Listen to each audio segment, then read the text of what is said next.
Home of the Sports Bash with Mike Gill, 97.3 ESPN, WENJ, WENJ HD, Millville, Atlantic City.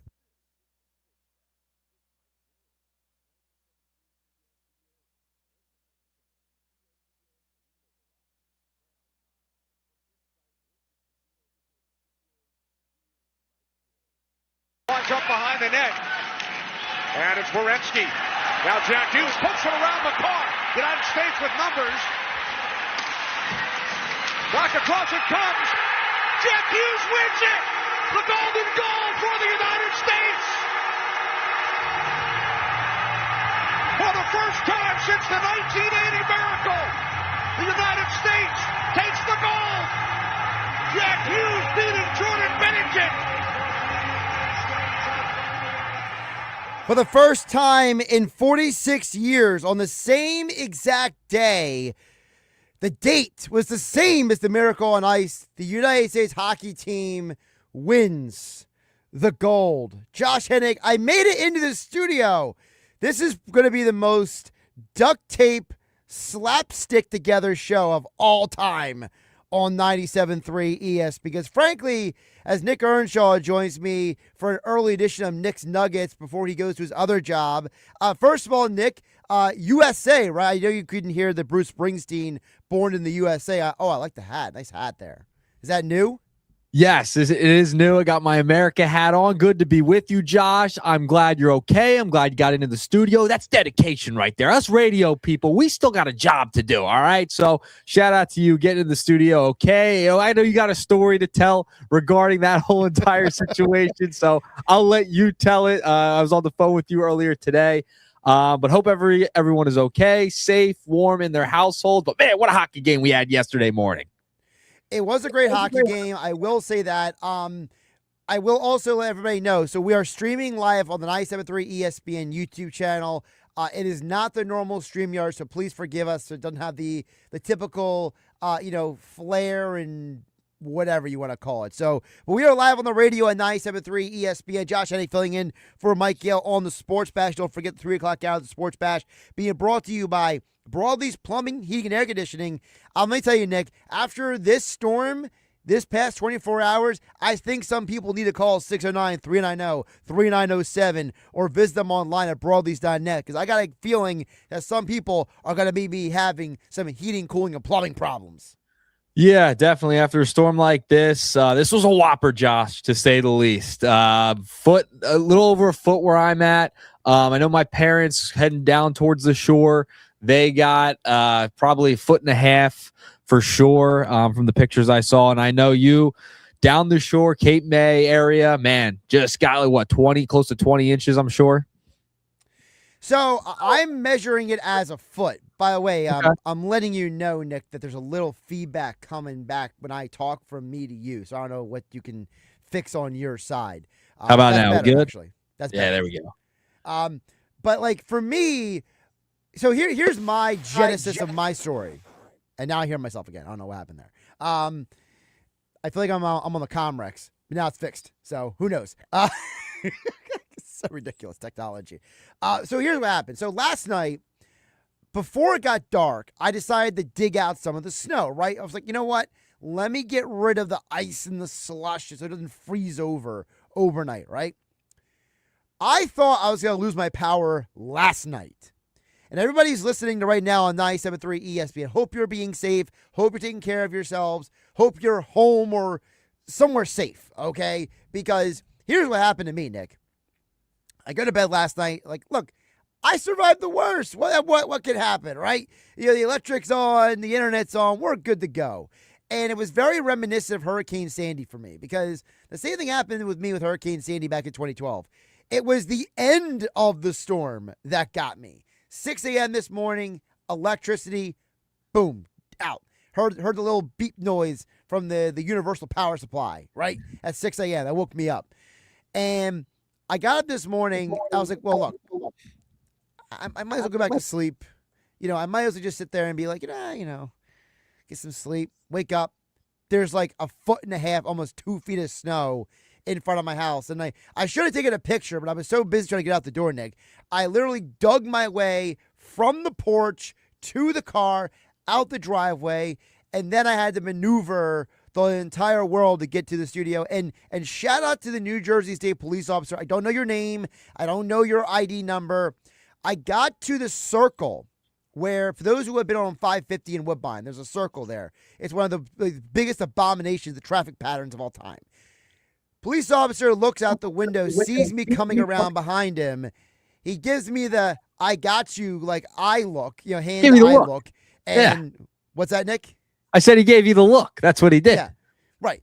He literally had me stick behind him past all the snow plows, all of everything, so I could get the Route 50. He went left, I went right, and I was pretty much home free to the Garden State Parkway, which for whatever reason, half the parkway is not shoveled when I was driving in. But that was weird to me. So, Nick, when you go to your other job later, please be careful, okay?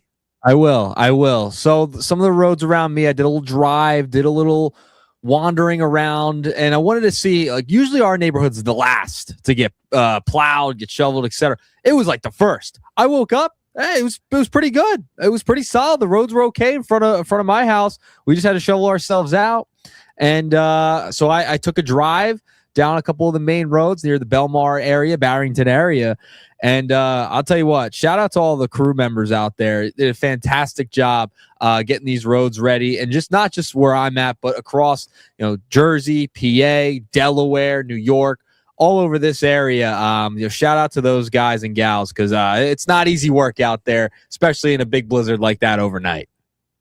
And part of the reason why we got to have this show today, Nick, is because we had history happen yesterday. For the first time in 46 years, USA wins the gold on the same exact day as the Winter Olympics. And for you, Nick, I want to get your, and everyone else can text in the Whitehorse RV text board at 609-403-0973. We are streaming live on YouTube at 973 ESPN.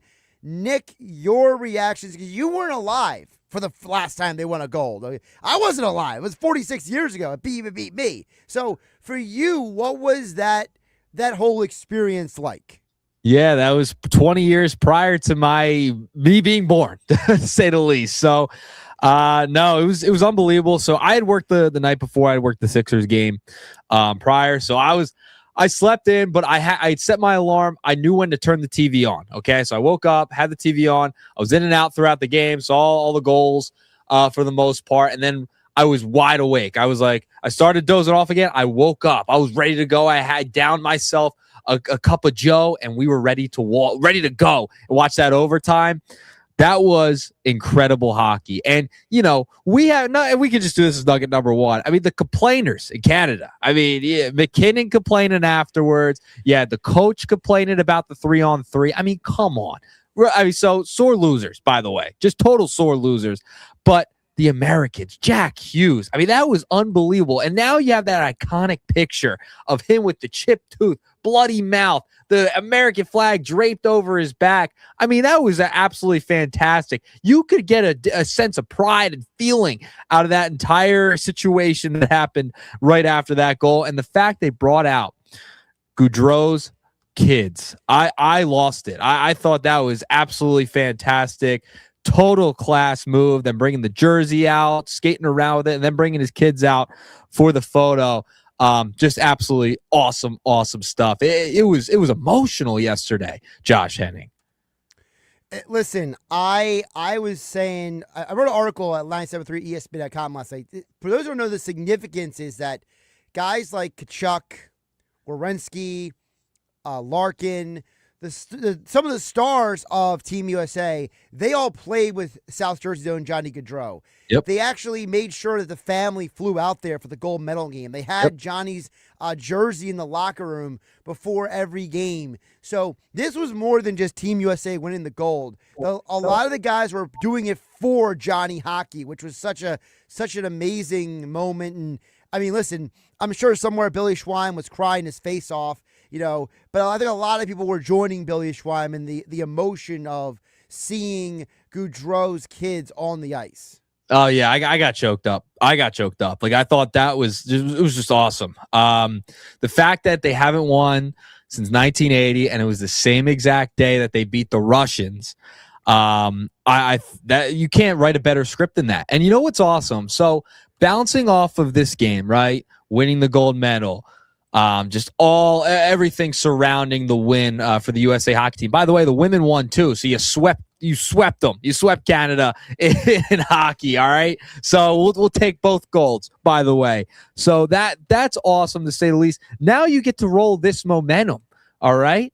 Let's roll it into the World Baseball Classic. I don't know how many people enjoy watching the World Baseball Classic. I am one of those people that get very, very pumped for the World Baseball Classic. I'm very excited. So really quick, here's my problem with the World Baseball Classic. What's your problem? And maybe this is like old man of me, okay? All right, Boomer, let's go. Let's hear it. Isn't most of the games on MLB Network?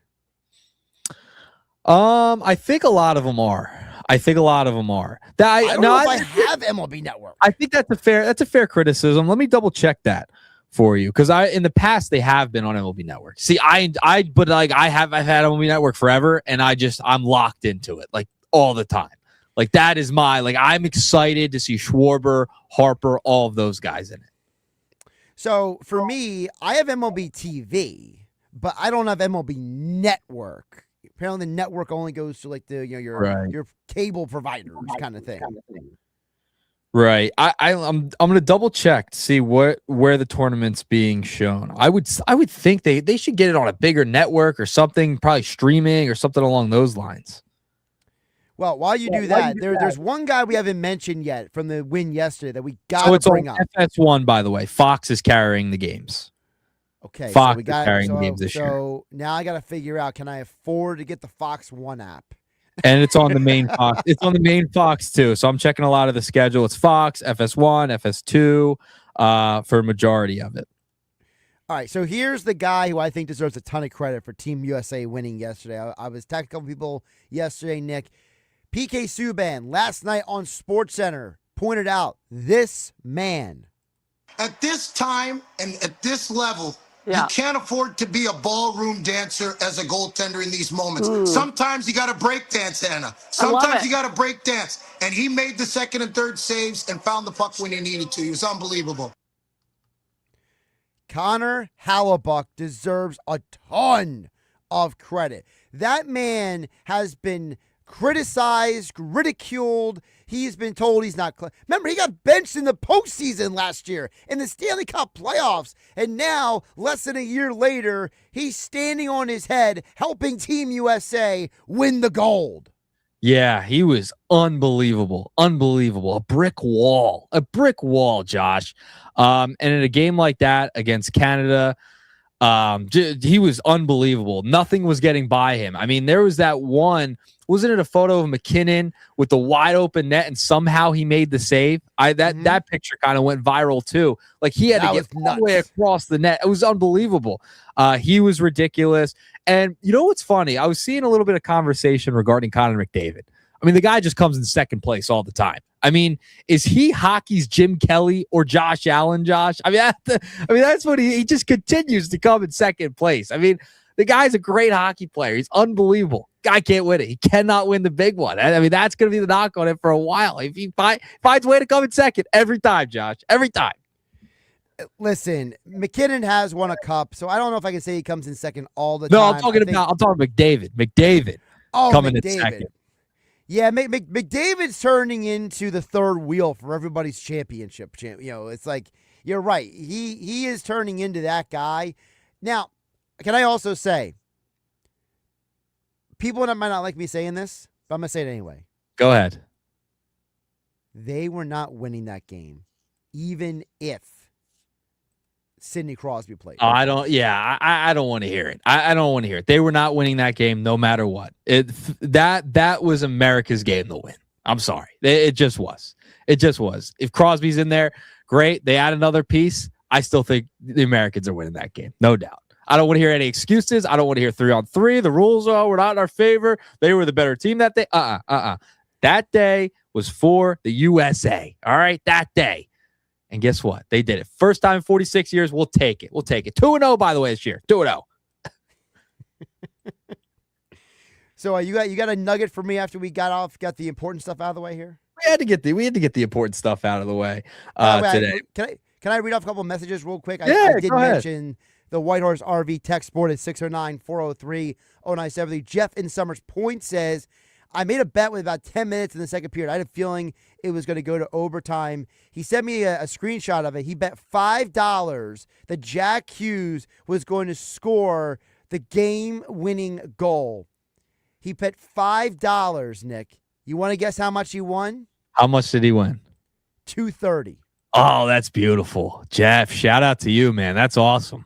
That's a whole nother level of God bless the USA. Oh, yeah. That just adds to it. You get the awesome camaraderie, you get emotions, you get the game winner, and you get a couple bucks on top of it. Shout out to Jeff laying that down. What, in the second period? How about that? Middle of the second period, he said. Awesome. Awesome. Robbie from Little Lake Harbor says, I was alive when USA won the first gold.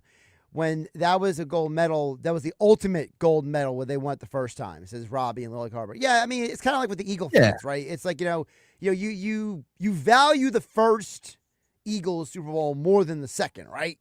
Sure. But they were both unique, right? And they both are going to have that memory etched in your brain. Obviously, the Miracle, little bit different, right? I mean, those are all amateurs. Nowadays, you have NHL players playing in it. During that time, it was the Russians, the whole Cold War stuff, all that, right? With the Soviet Union, all that type of stuff was surrounding it. So it was a different time. And obviously the first one's going to be really sweet, to say the least, when they were that big of underdogs. But they all are going to be enjoyable. Obviously, when you win, it's fun. But I mean, the Miracle is it's just special. I mean, that team will be forever remembered all time, especially because they were amateurs going up against the beast. Yeah, I think that you gotta value each one a little differently. Sure. It's not that one is better than the other. Finally, let's squeeze in. I'll watch you on the YouTube stream. Jeff in Ocean City says, I was the first to arrive at the sports book at 7:45. Bartender told me the bar would be open at 8. It was a great atmosphere. The overtime goal was amazing. Men and women both beating Canada in overtime is awesome. Yeah, that sounds great. You were seeing all the videos on social media of different bars, different places, just opening up early. I know in New York, the governor said you're allowed to drink, you're allowed to serve beer at 8 a.m. She made a special, exception for that day. Pretty cool stuff. Pretty cool stuff to say the least. I mean, you saw how much. I was seeing people post their reactions and. Not just bars, but at home, in bed, people recording their spouses. And this was a big deal for a lot of people, Josh. All right. What do you got for us, Nick? All right. Before I get out of here, I got to bring up a Sixers nugget, right? I mean, yesterday, they finally get back in the win column. All right. They finally get back in the win column. They had that awful loss to the Pelicans. I mean, that was not good. That was not a good loss against New Orleans the other night. And then they go on the second game of a back-to-back to Minnesota. And Josh, I don't know if you saw, but Tyrese Maxey had a left-handed dunk over Ant Edwards. This is multiple times he's done this now since returning from the All-Star break. So I want to get your thoughts. What would you grade the dunk? Because VJ was like, it was okay. But I thought this was a pretty cool dunk, and you had the stare down of everybody. You kind of saw Tyrese Maxey kind of elevate. Same thing with VJ Edgecombe last night. Was that a wake-up call on Saturday, losing to the Pelicans, a team that's tanking, with being without Embiid, being without George right now? Is it kind of an onus on Maxey to say, hey, I know I'm playing a lot of minutes. I know I got to kind of do everything, but I got to put this team on my shoulders. And last night, you kind of saw that, Josh, and we might see that a little bit more. Maybe that was kind of the start of what we'll see out of the second half, Maxey. Well, I think it goes back to two things. One, remember what Drew Hanlon said last week when he said that, they trained Maxey to be able to play that role. And you brought it up, Nick, on Friday's Nuggets about the fact that, Maxey's talking about having to play different roles and things are different each night. I think people overlook how complicated this whole situation has been for this team. And, I don't think Maxey is to blame, even though, and I know he'll blame himself. I think the person to blame, honestly, is the rest of the team. I think the rest of the team, they don't always show up to help Maxey. And for me, Nick, I kind of look at it like, look, you can't expect Maxey and Edgecombe to win you every game by themselves. Yeah, I get that. It's like, they trade Jared McCain, who had another unbelievable weekend again with the Thunder. Same with Isaiah Joe. Just saying, both of them, former Sixers. When you get rid of a player like that, I know he wasn't playing well for the Sixers for the most part. He's having a tough time getting adjusted, fitting into the schematics of everything, and he goes to the Thunder and has been really good. But this is a team that doesn't shoot the basketball particularly well, right? And they trade away the one guy who was developing into a pretty decent shooter and could shoot a little bit. They just couldn't find a role for him for the most part. And Maxey's not going to shoot it amazing every night, right? He's not going to shoot like 40% every single time he goes out there. He's not going to make every three. So, we talk about the depth on this team. They have a little bit, I guess. It felt like that, but that's when they're fully healthy. When they're fully constructed and Embiid's out there and Paul George is out there, they're a much better team. They're a much better team, and they're a deeper team. When it's that case, you can mix and match different lineups, and it creates an easier path for Nick Nurse to figure things out. And without Embiid, I listen, Nick Nurse, you could criticize. There's things to criticize him for, but when he doesn't have his top guys, this is what's going to happen. You're going to need Tyrese Maxey to really step it up and carry a team like a LeBron James, right? Like, that's what you have to have because the team's just not good enough after that. And, man, the vibe was just killed after that George suspension and the trade deadline. It just, something totally shifted from January because this was a fun team and they were playing together and were smiling. I don't see a lot of smiling right now, Josh Hennig. Well, I'll tell you what shifted is that, Daryl Morey didn't help the team. He made them worse. Is that Daryl or is that Josh Harris? I don't care who it was. Whoever did it, they're at fault. And the fact that they are so tone deaf to have the president of basketball operations go out there and Dombrowski a deadline is just so poor. No, it was totally poor. And the fact that you had Joel Embiid come out and say prior to the deadline, hey, we shouldn't be ducking the tax. We should be going over the tax, paying the tax, because we got a team that's got a shot here. Like, they're good enough in the East. It's pretty good right now, but it's open. The Sixers can compete with anybody when they're at full strength, and we saw that for a whole month of January. Saw that the Sixers could compete with anybody. We saw that. You mentioned LeBron James's name there for I did. a moment. So I don't know if many people might not have seen this yesterday, okay?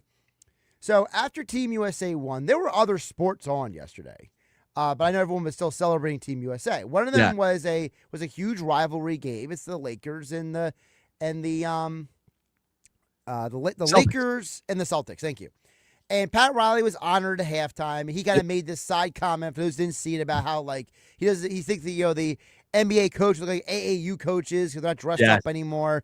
Well, Stephen A. Smith went on First Take this morning and went scorched earth on LeBron James and everyone. Nick Earnshaw, this is the final nugget just for you. I got this audio just for you because this is a conversation that you and Mike Gill have had numerous times about attire, okay? Here is Stephen A. Smith this morning on First Take. All that damn money LeBron and them making. You can't dress better than that? I'm so happy Pat Riley brought that up. He got a statue outside of the state arena, and he letting everybody know there should be a dress code, at least for the coaches. You damn right, all this money y'all getting made, dressing like y'all shopping at Target or something. They need to get it together. They need to upgrade their wardrobe. Yes, they do. Listen, I got to admit, he's right. He's Hell absolutely yeah, right, Nick. Hell yeah, he's right. You make that kind of money, you need to at least look like you're the coach. Show a little class, right? Like throwing on a quarter zip. Like me and you could do that, all right? We're guys talking into a microphone, all right? We could throw a quarter zip on. Those guys should be wearing suits. Hey, we're the leader of the team. We're the coach of the team. Show a little class, all right? I understand we want to be lazy in today's generation. Listen, I'm 25. But we should be wearing a suit on the sideline, all right? It looks good. It shows, hey, this is who's in charge. It shows a little bit of leadership, a little bit of class. I'm with Pat Riley and Stephen A. Smith 1,000%. I know Mike Gill will disagree with me. I'm with them. Put the suit on the sideline.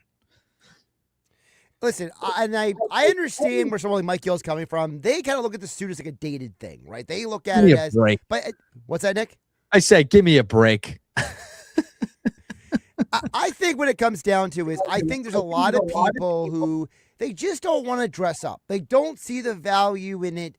And to me, I was raised, listen, maybe it's how I was raised, okay? Maybe it's a generational thing or a culture thing. I was raised where if you can afford to dress clean and look good, you do it, Nick. That's how I was raised. Listen, if you have the opportunity to dress up and you're the coach, the coaching staff should wear suits on game day. They just should. You show up, there's an expectation. Hey, this is who's in charge. I'm the coach. I'm the leader of this team. I'm gonna dress to impress. It's that simple. Dress to impress. I'm totally with it. I think it shows, hey, we're a class organization. We're gonna show up in suits. We're the coaches. Might be a little old school. That's okay. You don't want to dress like a slob. Some of these coaches look like slobs on the sideline. All right. If you can go out there and wear a suit on the sideline. I'm totally for it. Totally for it. All right, Nick. Well, I appreciate you jumping on the top of the 3 o'clock hour here for a little back and forth. It's a bizarro world. We're living with the blizzard and the snow and the ice and the slush and the whatnot, but I know you gotta go to your other job. So thanks for jumping on. Be safe, my man. Shout out to everyone who's in Clearwater enjoying the warm weather. I hate you. I hate you. See you guys. Have a good one. Who do you hate more? Is the person in Clearwater or Mike Gill in Egypt? Clearwater, because it's around baseball, man. Mike's in. I don't even know where he's at now. I can't keep up. I can't even keep up anymore. The world traveler over there. No, Clearwater for sure. I'm a big Florida guy, so shout out to everybody down there. Enjoy the warm weather while you're down there. All right, thanks, Nick. Appreciate it. Yeah. Josh Hennig filling in for Mike Gill, as I mentioned, all in the Sports Bash here. 97.3 ESPN FM, the 97.3 ESPN mobile app powered by First Bank of Seattle. In the 3 o'clock hour of the Sports Bash being brought to you by Broadleys Plumbing, Heating, and Air Conditioning. Broadleys is your trusted source for heating and plumbing services, along with installation for generations. With a storm like this, you probably need your system double-checked. Give them a call at 609-390-3907 or visit them online at broadleys.net. All right, we are just getting things ramped up. We started an hour earlier because it took me a while to get into the studio with the weather, but we're here. We're hanging out with you. Team USA wins the gold. The Sixers finally win a game. We'll get to all that and more here on the Sports Bash. Josh Hennig filling in for Mike Gill on 97.3 ESPN, and we are streaming live on YouTube at 973 ESPN.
Gill on 97.3 ESPN and the free mobile app.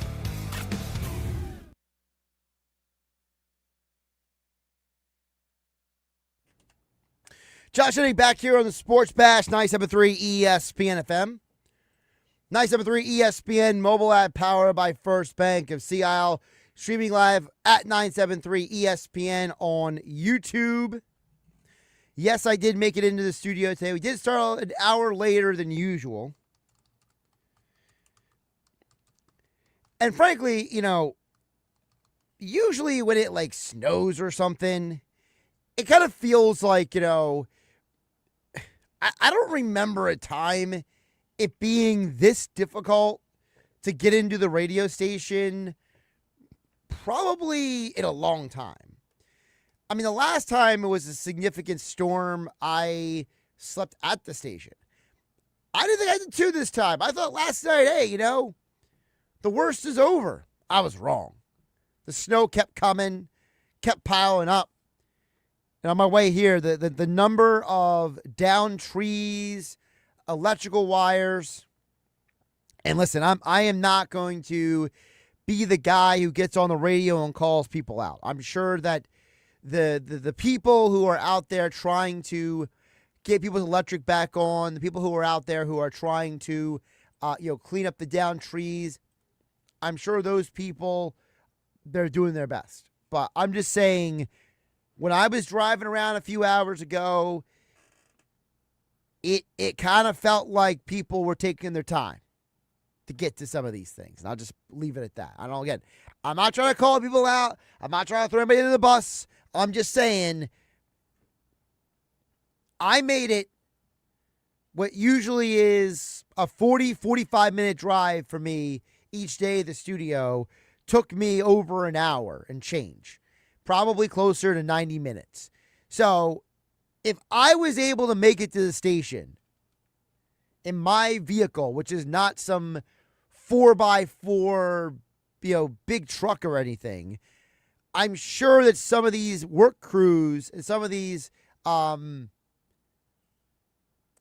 plows can pick up the pace a little bit. Just, that's all I'll say. Yeah, I'm not trying to throw anybody under the bus, but if the state trooper who looked out for me and other people earlier, he's able to drive around and he got no problem. I don't know what everybody else's issue is.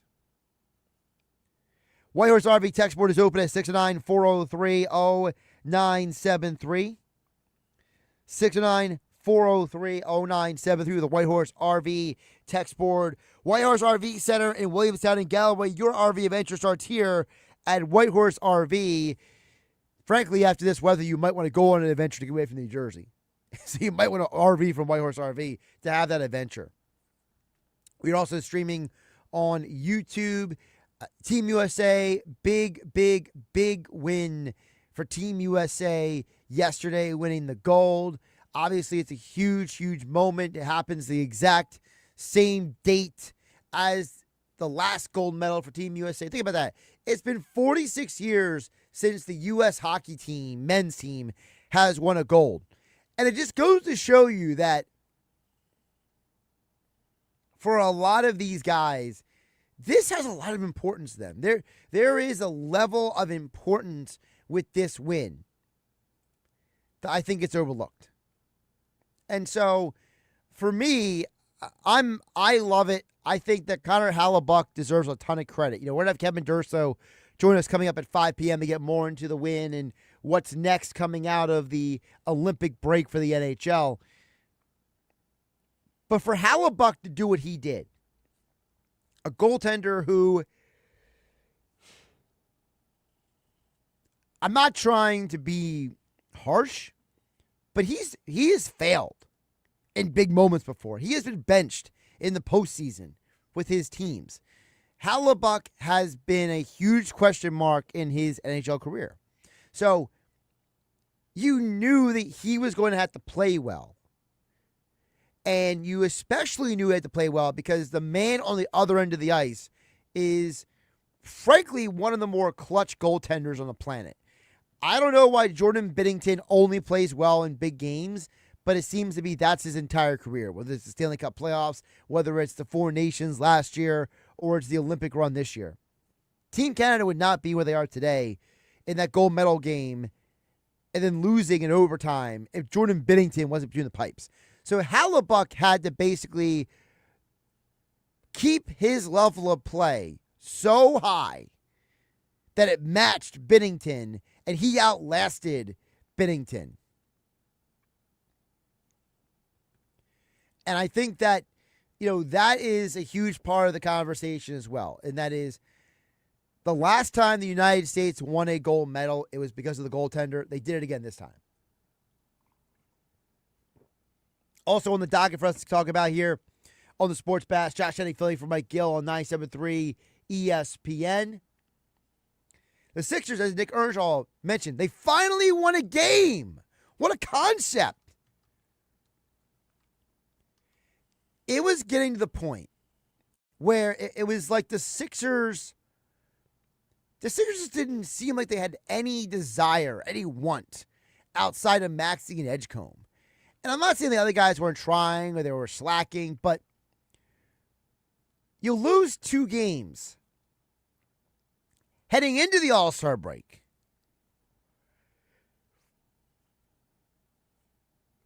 Then you come out of the All-Star break and you lose 2 games to teams you should beat. Yesterday felt like, they're going to lose this game to Timberwolves. Timberwolves see, they see a wounded animal. They're going to take full advantage of this. The 76ers deserve a ton of credit for the bounce-back win yesterday. And I know that the Maxey and Edgecombe highlights, they're going to get a lot of attention. But I think the player that we got to talk about who came through in a very, very big way, Quentin Grimes with 5 threes off the bench and 7 assists, he might have been one of the most important players on the floor. He had one of those games where when he came into the game, he was unafraid to shoot. He was, unafraid to attack. He got after it. And, Maxey and Edgecombe, we're kind of at this point, we know what we're getting from those guys. We know that we're getting big production. But on the offensive end of the court, when Grimes came in, there wasn't a drop-off offensively. And then how about Kelly Oubre's defense? Kelly Oubre had 4 steals in the game yesterday. And while the 18 points looks like a solid performance, I think that the steals were way more important. You could argue that Kelly Oubre, when he plays the way he did yesterday, this team can run with anybody in the NBA. And while the 76ers, they obviously have issues without Joel Embiid. Okay, I'm not naive. I get it. I see it. We all see it. We all know what's going on. It's hard. They're having trouble adjusting to a world without Embiid, even though it's kind of odd because they've played so many games in recent years without him. But for whatever reason, this organization still has this hang-up when it comes to Joel Embiid. And I think yesterday's win goes a long way in helping this team find their way. They didn't just beat the Timberwolves. They blasted the Timberwolves. So now you finally get the W, the win. You finally get out of your own way. Now can the Sixers go on a little bit of a winning streak?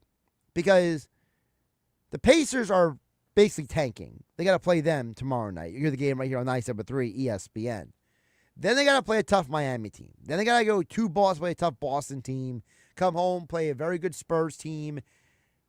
But then the schedule lightens up. Once you get past the Heat, Celtics, Spurs stretch, it's the Utah Jazz, the Atlanta Hawks. Those are 2 winnable games. You play Cleveland, tough game at Cleveland. But you come home and play Memphis. That's a winnable game. Go to Detroit, tough game. Then you get Brooklyn and Portland at home. By the time we get to March 15th, which is when the Portland game is, if you at that point do not have 6 more wins in the win column, I'm going to be very concerned about this team. But I think yesterday could be a positive for this team moving in the right direction. Robbie from Little Egg Harbor chimes in and says, I just retired. I don't have to worry about the snow anymore. That's Robbie in Little Egg Harbor. Well, Robbie, good for you. I hope you have a good drink that you're enjoying at home as you listen to 97.3 ESPN FM, or if you're listening on the 97.3 ESPN mobile app powered by First Bank of Seattle. We are streaming live on YouTube and X at 973 ESPN. So to come, the sports like moment of the day. What did Evan Cohen have to say about the tush push? Plus, Jeff Mosher joins us for today's edition of Football on Forward, powered by the Inside the Birds podcast and InsideTheBirds.com. I just got told that we will be joined by Mike Begary from the Press of Atlantic City coming up at 4:30 today. And again, Kevin Durso, our Flyers insider from 973 ESPN.com, which runs at 5 o'clock. All that and more. So to come, as well as your guys' texts at 609-403-0973 on the Whitehorse RV text board. Josh Hennig hanging out with you, filling in for Mike Gill on a blizzard Monday on 97.3 ESPN. You're listening to the Sports Bash with Mike Gill. Never thought this radio stunt would catch on so big. On 97.3 ESPN.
Get your preseason discount tickets for Storybook Land now through March 9th. Valid for any general admission day during the 2026 season, March 28th through October 16th. Only $37.95 for ages 2 and up for unlimited rides and attractions. So get your 2026 preseason discount tickets today and create your own story at Storybook Land. Create your own story at Storybook Land. Discount ticket offer ends March 9th. Not valid for special event dates. Visit StorybookLand.com.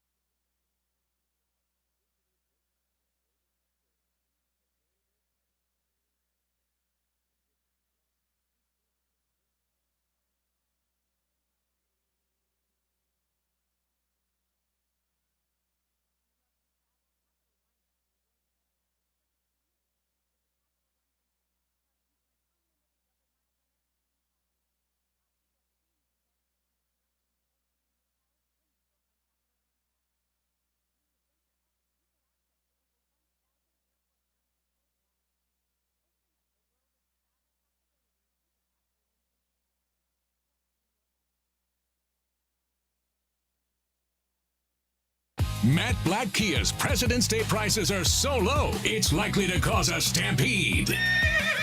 26 Kia Sportage, $129 per month. 25 Kia Telluride, $159 per month. Or finance with 0 down and 0 payments for 90 days. Matt Blatt Kia, 6211 Black Horse Pike, Egg Harbor Township. It's got to be a Matt Blatt Kia. 24-month leases, $56.99 due at signing, plus licensing, registration, and taxes. No security deposit on approved credit through KMF. Expires month end.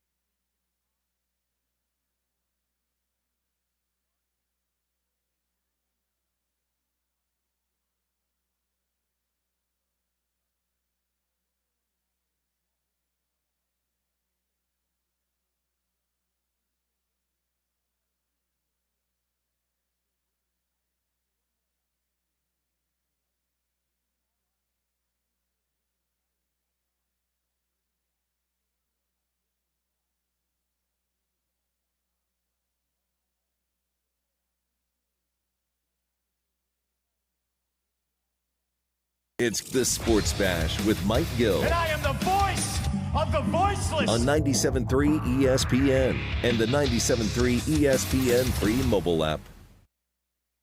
Tush-push conversion by year. This is the Eagles specifically. It's gone down every year. 2022, 92%. 2023, 87%. 2024, 83%. Last year, below 70%. This makes me, as average, everyday fan, consumer, in my case, in our case, media members, think because it's not as successful, we don't have to worry about it anymore.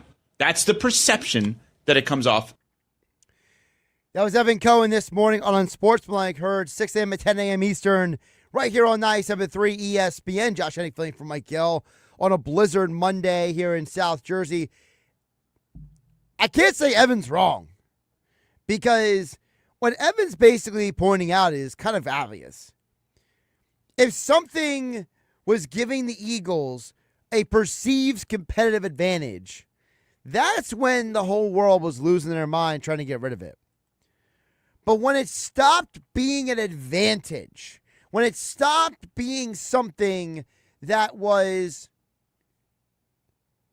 leaned into so much for the Eagles to win games, now all of a sudden it's, oh, well, we don't know if we're going to get rid of it or not. Well, we thought about last year, but no team has submitted a proposal. See, Evan hit this on the head, because it's a very, very ignorant way of going through life.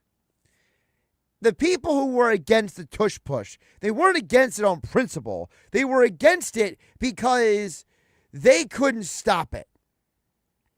All of a sudden, when they could stop it, and let's not forget, some of these other teams are benefiting from using it, like the Buffalo Bills. Now, all of a sudden, it's not that big a deal. Now, all of a sudden, where's all the complaints about health and safety? Where's all the concern about, the wear and tear on the players' bodies, the unfair advantage that the offense has over the defense? Where happens the conversation, all the false starting on? It's all gone. All disappeared. Very, very, very convenient. And that's our sports-like moment of the day. Don't forget to tune in to Evan Canty and Michelle every Monday through Friday, 6 a.m. and 10 a.m. right here on 97.3 ESPN. All right, coming up, we got football at 4. Jeff Mosher joins us from the Inside the Birds podcast. We'll get into with him the latest as we are approaching the scouting combine. It's going to be a very interesting offseason for the Eagles. Exactly how do they plan on addressing some of their needs? We will ask Jeff Mosher coming up next. Jeff Mosher from the Inside the Birds podcast, InsideTheBirds.com.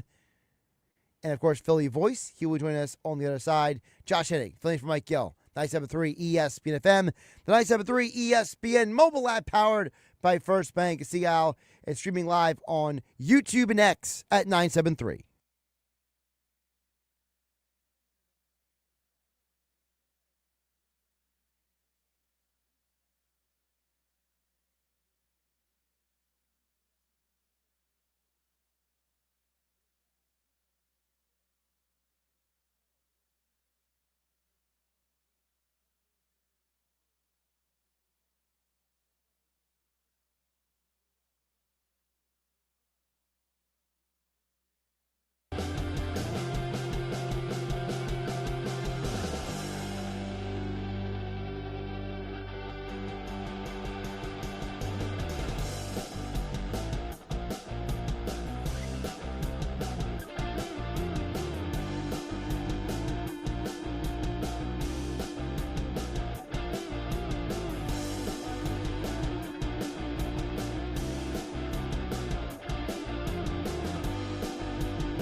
home of the Philadelphia Eagles. They got him again! Sixers. Bang! It's good!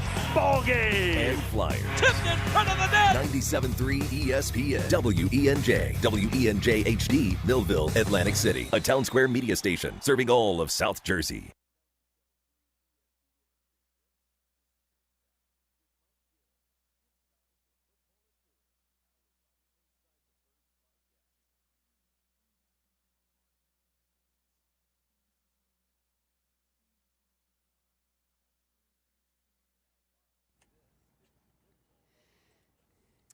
Josh Hennig filling in for Mike Gill here on 97.3 ESPN.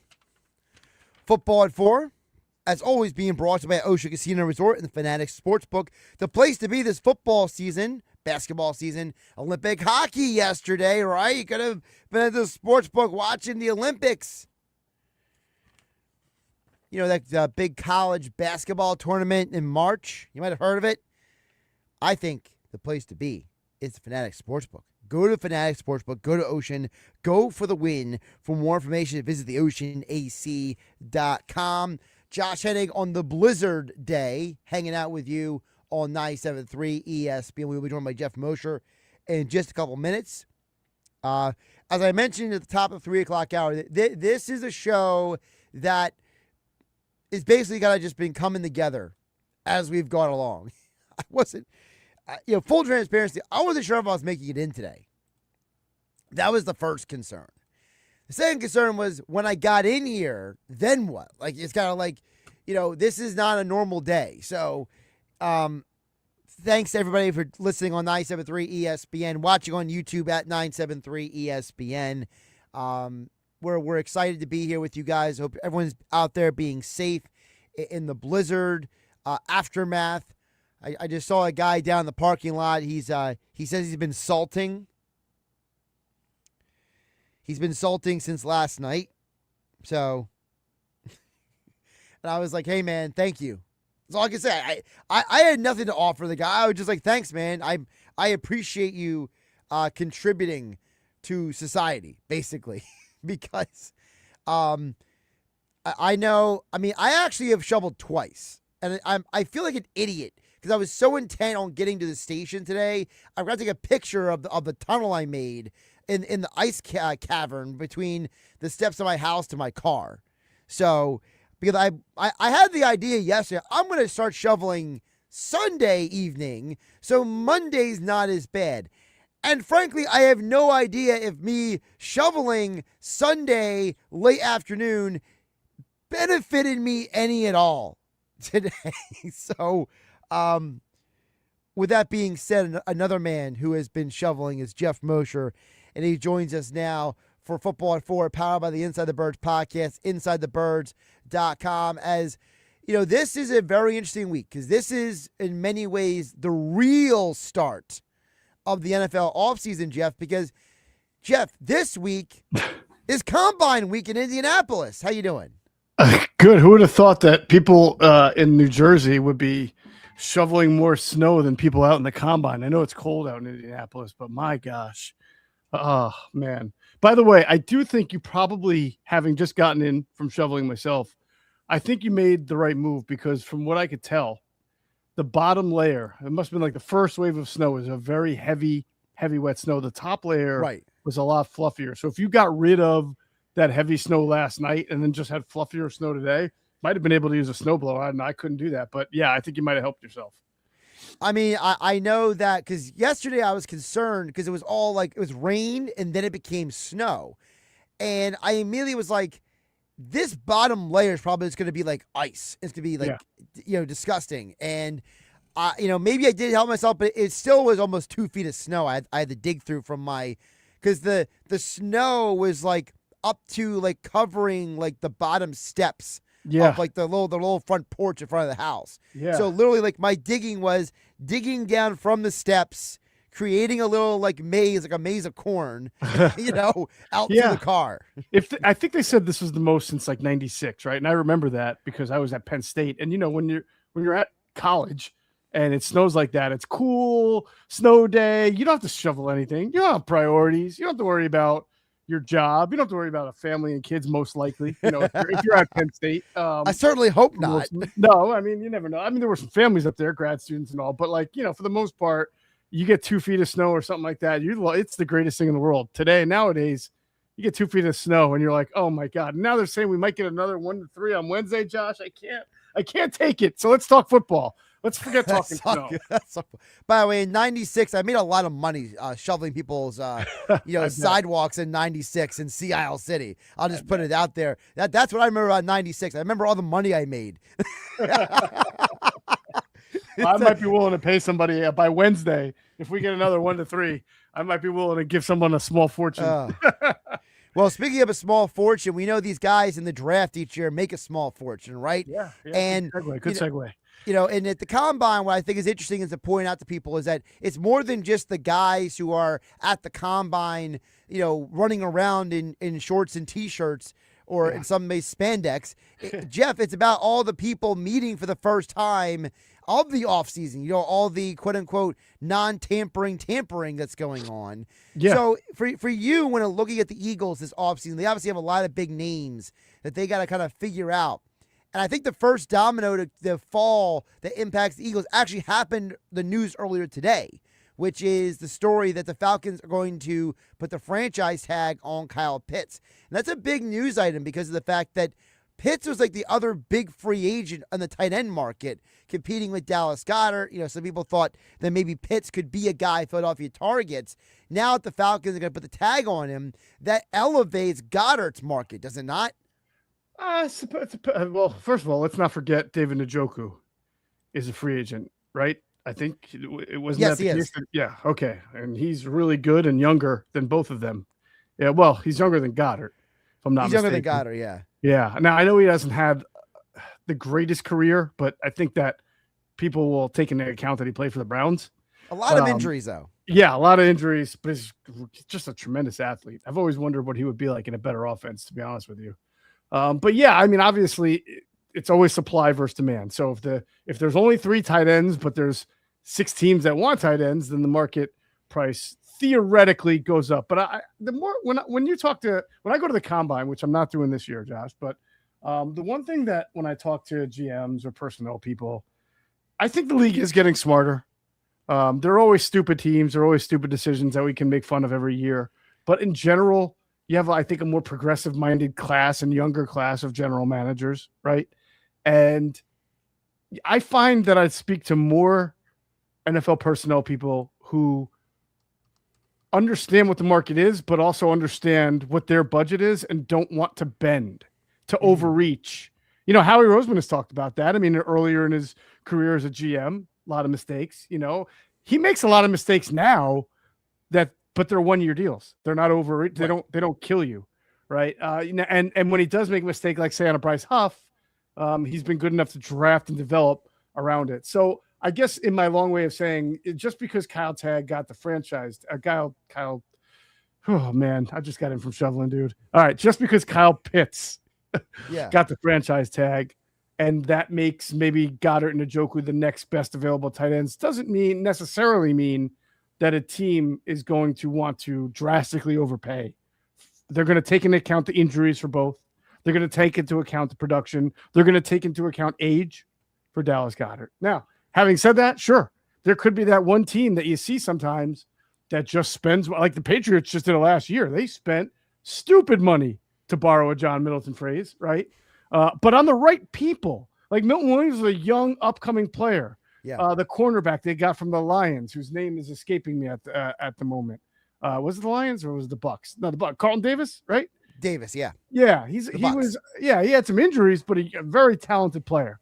So the bottom line is, you'll see teams spend money and take some risks, but it's going to be the right kind of player.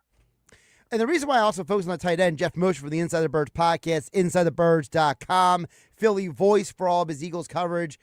The tight end is because there's that whole tug of war right now between, for the Eagles, do you bring back Goddard? Do you go get a tight end in the draft?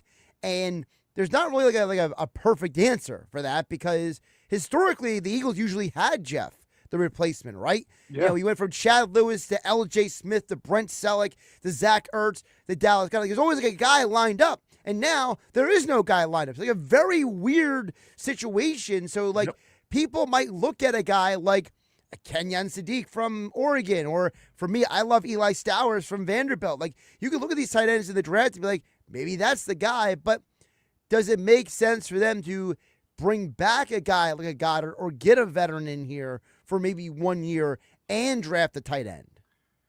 Well, I think what they do, I think it makes sense to bring back Dallas Goedert if they can. Okay. But I think that, like you're saying, I know this, that they have to remake the position altogether. In other words, you're about to implement a new offense. It's going to have some shades of the LaFleur, Shanahan, McVay offense. So you're going to need guys who can block. And they criminally last year left that part blank. I mean, and Dallas himself was always been a good blocker, but for whatever reason, his blocking wasn't up to speed last year. So even if you do bring back Dallas Goedert, Josh, and you're going to have to draft you're going to have to actually bring in a bunch of tight ends. You're going to have to draft a young Goddard replacement, even if you bring him back. Even if you don't, then you're going to have to sign a veteran. But I wouldn't be surprised if you saw a little bit of a focus on a Y tight end, a guy who can block. You know, I'm going to throw out a name who's not a free agent, but it's not a sexy name, but he's not a free agent. But I'm saying this kind of tight end, Josh Oliver, right? A guy who can block, catch a little bit, right? You're going to need those kind of guys in this offense because you don't want to be telegraphic. So the guy's got to have some set of hands. You know, I think Cam Latu is the only one under contract. He's interesting because he did play for the 49ers and he did catch passes in college. He hasn't been that guy in the NFL. He's been, and then they try to convert him to a fullback, but he actually has a pedigree that they should be looking for.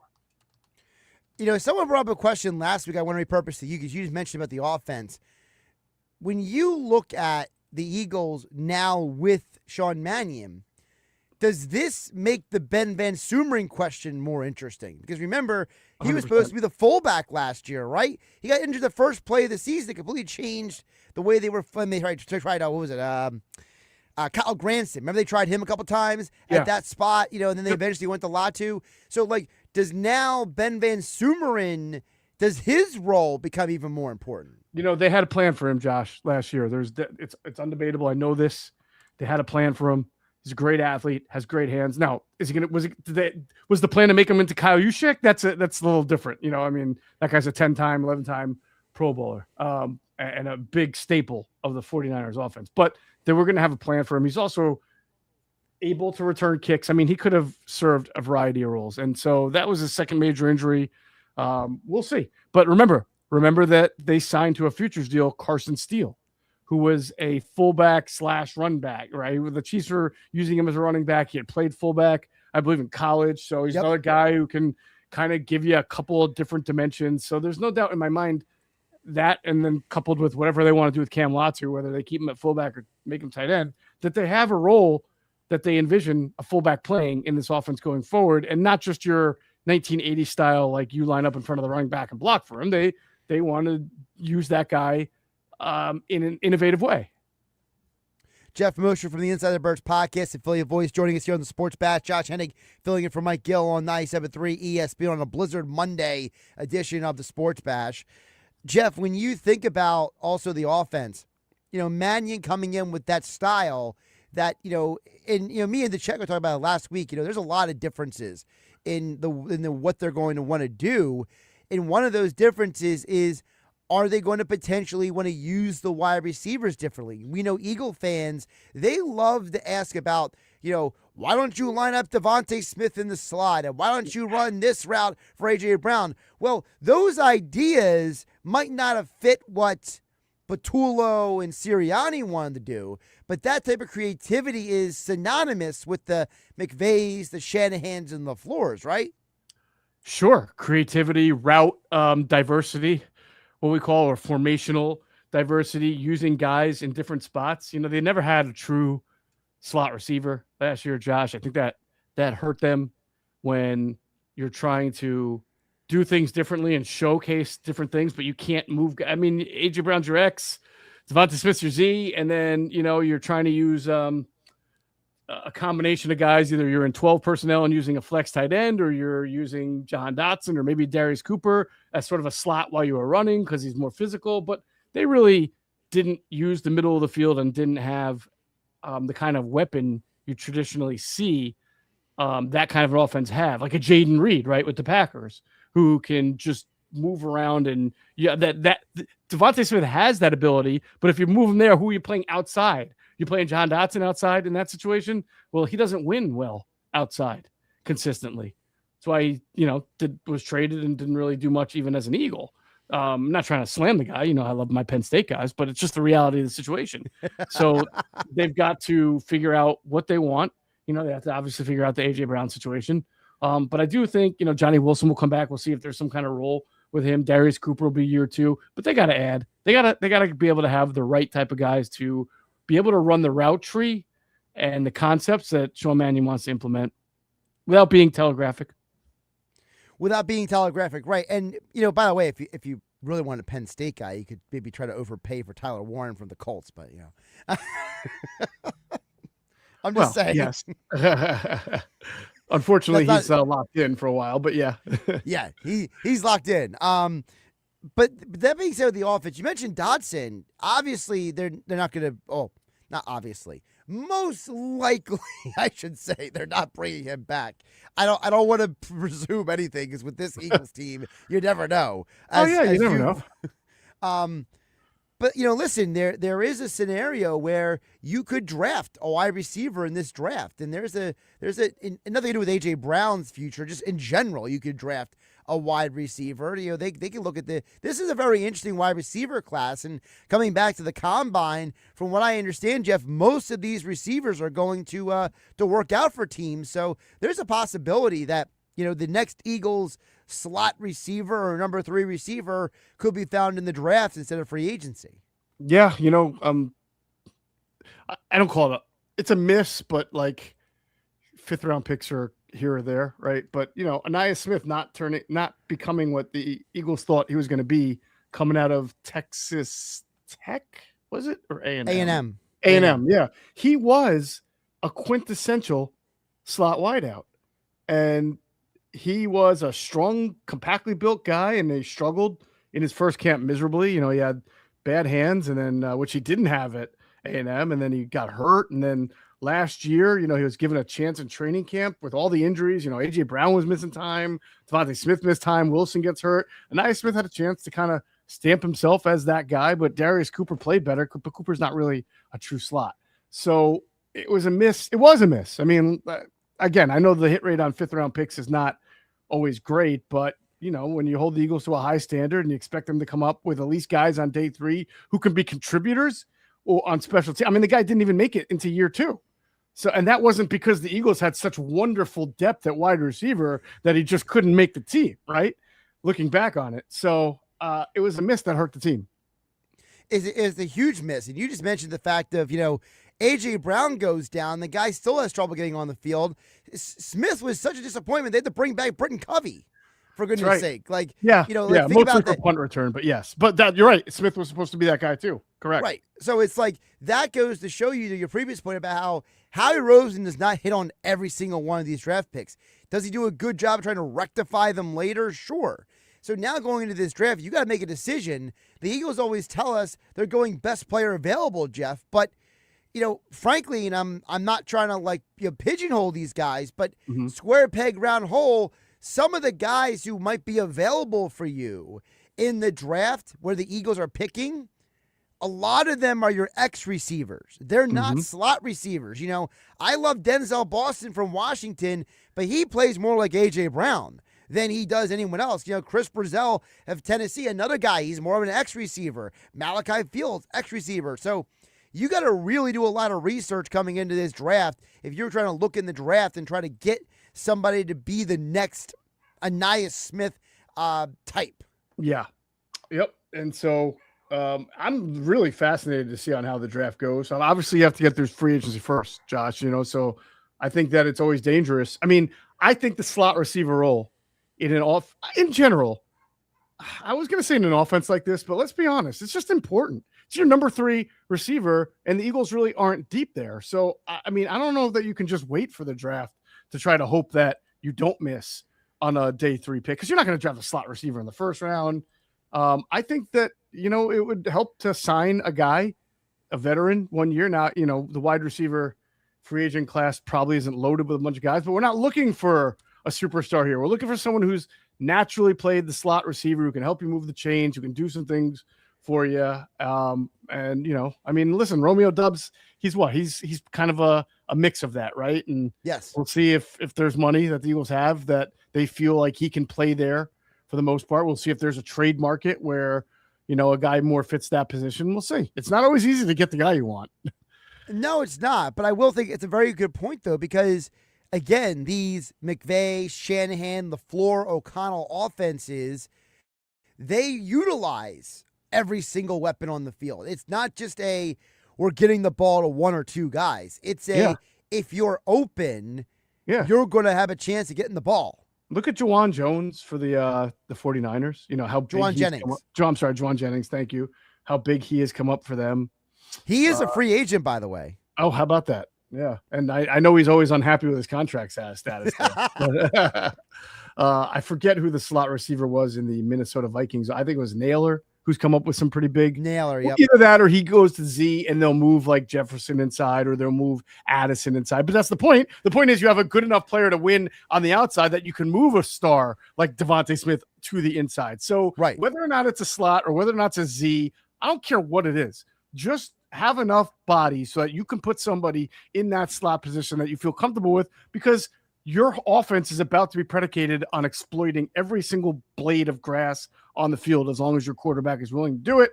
And then you need somebody the quarterback's going to want to feel comfortable throwing the ball to and then getting those yak yards across the middle. And it's got to be someone who's good. And listen, I'm going to give you a couple of names really quick. I just pulled up the list of who's a free agent this offseason. Here are some of the receivers who have played in this style of offense, okay? And there's actually some interesting names. For example, Tutu Atwell, he's a free agent. Juwan Jennings, he's a free agent. Rashid Shaheed is a free agent. How about a guy like Noah Brown? He's also a free agent. I know he's a little older, but Keenan Allen, maybe he's a guy you bring in to be maybe a veteran. You mentioned on the outside, put Devontae Smith on the inside. And, I know some people might dismiss this name, but the reality is that you got a guy like Hunter Renfrow. He is out there. He's a free agent. So he hasn't played in a year and a half, Josh. We have to get past Hunter Renfrow. He was like 2 years ago. The fans wanted him. All right, fair. What about Kendrick Bourne? Free agent? Kendrick Warren or Bourne? Yeah, maybe. Like again, and by the way, they don't have to have played in the offense. It's just you just want them to be able to play in the offense. Yeah, true. I would just try to find guys on this list who I know have played in this style of offense. That's all. Yep. I mean, obviously a guy who could play in the offense is, and I don't know if he's the best option, but a Tim Patrick, he's coming off of an injury. Maybe he's a guy that can be a versatile piece, like he was in Ben Johnson's offense. Correct. There will be guys out there that are worth 1 year flyers that, again, probably can give you more than you got from Jahan Dotson, so long as the offense takes so long as the personnel that you have takes to the offense. He's Jeff Mosher. Follow him on the X platform at Jeff P. Mosher. Check out Inside the Birds podcast. Like, subscribe, and download wherever you get your podcasts. Also, Jeff Mosher's coverage of the Eagles at Philly Voice. And even though P is the middle of your name, I'm sure you, like everybody else, was chanting USA yesterday, right, Jeff? Of course. What a great game. What a beautiful moment, especially for the Goudreau family. That was very few things in sports can move me to a little bit of tears, but that was really close. And, it was just a really special moment. And, hey, who encapsulates it better than Mike Tirico? He's just a pro's pro. So it was just a great moment. Yeah, it was just a great day altogether. And I'm glad you mentioned the Goudreau thing, because I mentioned that earlier that, even if you're not like a crier, right? There was an emotional seeing guys who played with Johnny Hockey over the years, like Kachuk and Walensky and those guys, them go out of their way to acknowledge Johnny and the family and the kids. It was one of those moments where, like, that picture, that's why I picked it for the cover picture here, Jeff, is all of them with the kids. Yeah. Like that's a picture that goes down in infamy. Like that's a picture that's like, that to me, and then Jack Hughes with the broken teeth with the flag, Yeah. Like, those are things that, it took us 46 years to get this, Right. cold again. Well, the next 46 years, that's going to be the memorable moments. I agree. You think of the Herb Brooks, the speech, right? For the 80 team. Did I have that right? Herb Brooks. Yeah. Yeah, Herb Brooks. And how famous that was, not infamous, famous. Yeah. And, obviously if anybody saw the movie Miracle, it was unbelievable. And then I think that what you just said about Quinn and his teeth and holding the thing and the pictures with the kids will be those iconic vignettes from him. And obviously the 3-on-3 situation, the goal, all of it, it just I think for South Jersey, it hits home a little bit more too. I mean, it's a great Olympic American moment, but for South Jersey, which, South Jersey and hockey, there's a lot of good hockey in South Jersey, surprisingly, but I don't know that people around the country consider South Jersey to be any kind of hotbed for hockey. And I think that Johnny Gaudreau at least put it on the map a little bit, Exactly. All right, Jeff, I'll let you get back to recovering from shoveling the snow, okay? Thank you, brother. Take care. Josh Hennig filling in for Mike Gill here on the Sports Bash on 97.3 ESPN. And yes, don't forget Football at 4, powered by the Inside the Birds podcast, brought to you by Ocean Casino Resort, the Fanatics Sportsbook, the place to be for every sports season. The Olympics are over. Hockey's coming back. You got that big college basketball tournament in the month of March, as well as Phillies baseball around the corner. The Masters is coming up in April. All that and more. The place to be is at the Fanatics Sportsbook inside Ocean Casino Resort. Go to Ocean, go to Fanatics Sportsbook, go for the win. For more information, visit theoceanac.com.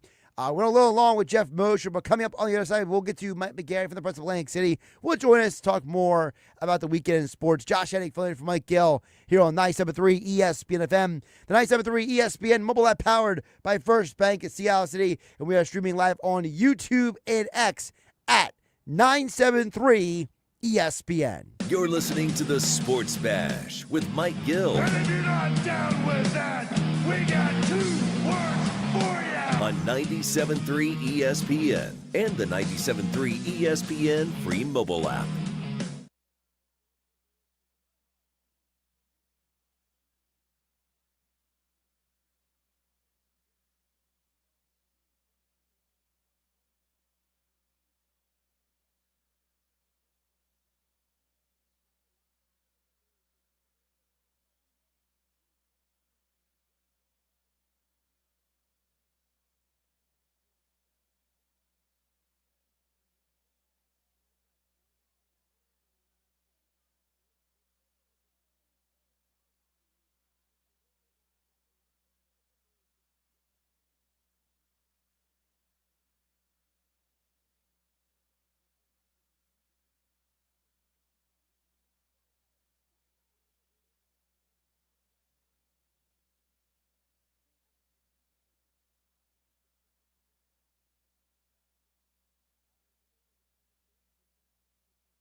Trust Jenkins Plumbing, Heating, and Air Conditioning, where one call does it all. For leaks, stoppages, and renovations, Jenkins technicians are trained to do it all, and they've been on the job since 1949. Renovating your kitchen or bath? Call Jenkins. For new heating and air installation, service, and maintenance, ductless air conditioning systems, water heaters, boilers, oil service, plumbing, and drain cleaning services. Jenkins can also repair or replace your water or sewer main. Call 609-641-6262 or visit jenkinsandsons.com. Jenkins Plumbing and Heating.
You're listening to the Sports Bash with Mike Gill. When I'm driving, I got a guy on the radio who talks to me. I can't see him, but he talks to me. On 97.3 ESPN.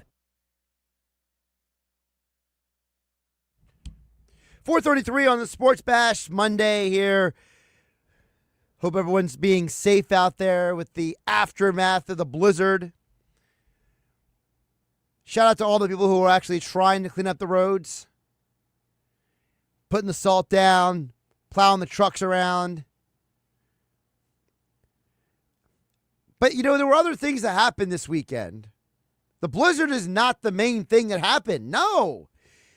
We mentioned about USA Hockey winning the gold medal on the same day since the Miracle on Ice 46 years ago. Phillies back in spring training. Sixers finally win a game. And Mike McGarry, the press of Atlantic City, was all over it as he joins us right now. 2 hours later than usual, Mike, but I appreciate you accommodating because I had to first make sure I got to the studio before I could even plan to have a show. How you doing today? Doing well, Josh, but I have had it with the snow. I've had it with the winter. I live up here in Howell on the Monmouth Ocean County border, and I swear we have about 25 inches of snow. My neighbor tells me that it's the light, fluffy type of snow, but still shoveling 25 inches of snow to clear the driveway and the sidewalks is a young man's game. And it's a game that's passing me by. So I'm thinking about retiring as a snow shoveler after today. Yeah, you're not the only one. I've heard a few different people say basically that they're done. They're done with shoveling in general. Exactly. I can't, obviously, the winter here has been a rough one. And I guess the only good thing is hopefully this snow will be gone in a couple of days as the temperatures warm up quickly here. But we have certainly had our share of snow for the winter of 26 right here, right now. Well, before we get to the pro team stuff, I did want to touch on, Mike, you were in the building for the Cal Championships, and a little bit of history made with both men and women. Atlantic City winning, what was their first time since 2013, while Middle Township won back-to-back. So it was before the snow hit, Mike. There was some exciting basketball on Saturday. Yeah, great basketball games played at Egg Harbor Township High School. And I really feel that, Josh, the Cape Atlantic League boys and girls title games are one of the magic days on the high school sports calendar. It almost never seems to disappoint. And it certainly didn't this past Saturday. Atlantic City, led by sophomore Dante Thompson, won their first championship, as you said, 2013 with a 1-point win over Ocean City. And then Middle Township girls win their second straight and their 7th overall, more than any other girls program, basketball program in the CAL. So just a great job. The gym was packed. It was just a great day with great performances. And again, always one of my favorite days on the high school sports calendar. What's interesting, Mike, because you just brought up something very interesting, is that, you have in one case, someone who's won that many times as John Leahy has with the Middle Township girls. I mean, that's a huge credit to him and what he has done with that program down there. Yeah, absolutely. Now, again, Middle won a couple in the 90s when it first started, and I think John has won like 3 or 4 championships, including the last 2 in a row. And of course, when the league first started its title games back in '92, it was kind of like the BCS, right? You only had a championship game, and then the league started expanding in 2012. They started the CAL tournament with I think 4 teams. Then they went to 6, 8, and now everybody in the league gets in. It's just a great 2-week period and just a fantastic ending on Saturday before a packed house at Egg Harbor Township. And to Atlantic City's credit, I mean, Atlantic City in the post Gene Allen era, it's been a different vibe, right? Yeah, it is a different.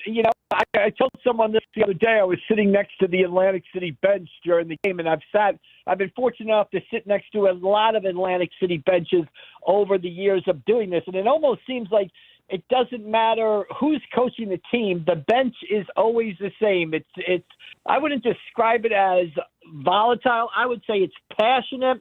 It's together. It's things are worked out quickly, but mostly there's just great support from everybody on the team, coaches together. It really is a great environment to see. And Atlantic City comes through again. And the interesting thing, Josh, as you mentioned, they hadn't won since 2013. Well, St. Augustine has won 11 CAL titles. Atlantic City has now won 10. You would think that Atlantic City, wins the Cape Atlantic League every other year, but that's not the case. It had been 13 long years before the Vikings were able to come through and sort of grab their first one, and they certainly did it with an outstanding performance on Saturday. So with Press of Atlantic City sports columnist, his must-win columns, pressofatlanticcity.com. Of course, joining us here on 97.3 ESPN, Josh Hennig filling in for Mike Gill on a Blizzard Monday, we're calling it.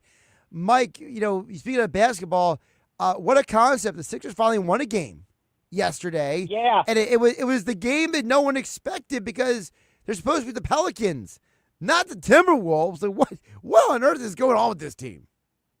Yeah, I mean, that just seems the way basketball sometimes works, right? You expect them to beat the Pelicans, who are one of the worst teams in the NBA. Instead, the Pelicans kind of have their way with the 76ers, and then the 76ers go to Minnesota, get a great performance out of Tyrese Maxey, get a good game. I think the first good game he's played in 2026 out of Quentin Grimes, and they're able to, stop the losing streak and beat Minnesota last night. But, Josh, I just don't see, we see the Sixers struggling, and we're kind of like, why are the Sixers struggling? And the answer is right in front of our face. Embiid's hurt, and Paul George is suspended. So if two of your top three players are gone, I don't care what NBA team you are. Take two of your top three guys off the Knicks. Take, Karl Anthony Towns and Josh Hart and Mikal Bridges off the Knicks. The Knicks are going to struggle. So not surprising that the 76ers are struggling, considering they don't have Embiid or Paul George right now. The thing they've got to watch out for is they are looking like they could slip out of the top 6 seeds. They could slip into that play-in, and who knows what happens from there. Listen, it's one of those deals, Mike, where the other part of it is the fact that, okay, they start getting on a roll, right? The schedule is like an up and down schedule. They got to make sure that they win the games they're supposed to win, or they could slip down into the play-in tournament. It's no guarantee that even whenever Embiid comes back and Paul George returns from his suspension, that they're going to be in position to be out of the play-in tournament by then. Right, and that's what made the loss to the Pelicans so disappointing. The Sixers, even with guys out, should be able to beat a 15-win Pelican team, and that's what made that loss disappointing. Because think about the narrative right now, Josh, if you take a look at it. If they had beaten the Pelicans on Saturday and then come back and beat the Timberwolves on Sunday, then you're in good shape. Right now we're talking about the 76ers with some momentum going forward, building towards the playoffs. But that loss to the Pelicans, that just can't happen, and that puts a sour taste on the whole weekend and almost makes the win over Minnesota, kind of meaningless. Speaking of the weekend, Mike, how about Team USA? The women won the first goal. The men got the second one. Both are won in overtime, and you have the same day as the Miracle on Ice team. 46 years later, USA wins gold again. Yeah, it was a tremendous game. A little disappointed, Josh. I don't know how you thought. I thought, they went to 3-on-3 like it's a regular season hockey game, for God's sakes. Can we go to play like the Stanley Cup and play 6-on-6 or play 6-on-6 aside? So I was a little disappointed that they went on to 3-on-3 right away. But it was a magnificent game, magnificent storylines, basically.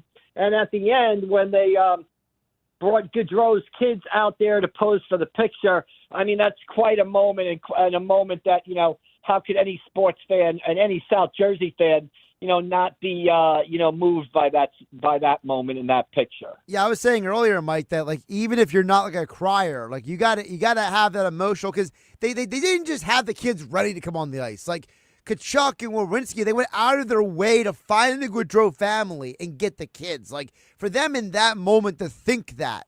And then you have this iconic picture now of the whole team, the gold medals, you get the logo of the Olympics, and then you get the two kids. Like, when those kids are, like, in their 20s and 30s, then they're going to realize, like, you know, holy Toledo, Batman. Like, I was there. Right. It was just a great moment to watch, and kudos to the United States players who, like you said, a lot is going on in those games. You just won a game in overtime over your biggest rival. You've won an Olympic gold medal. You've got 1,000 things kind of going through your head there. Kudos to the United States players who were able to, remember and get Gaudreau's kids up there. It was just a fabulous moment, around the hockey world, and especially here in South Jersey, because obviously of our connection to that story. And Mike, before I let you go, Philly spring training began this weekend, and how do we temper the expectations of the fans when, guess what, Mike? We have a reality that Justin Crawford has already come out of the gates looking pretty good. How do we explain to people, hey, don't put too much pressure and expectation on this guy just because he's performed well in spring training? Yeah, Josh, it's a way, I would caution both good and bad results for the fans not to get carried away with what happens down in spring training. It's more about guys getting their work in, basically. So if you see Crawford have a good game, if he doesn't get a hit for the next week or so, you can pump the brakes. But, hey, it's always good, especially with rookie players, to see them have some success early in spring training.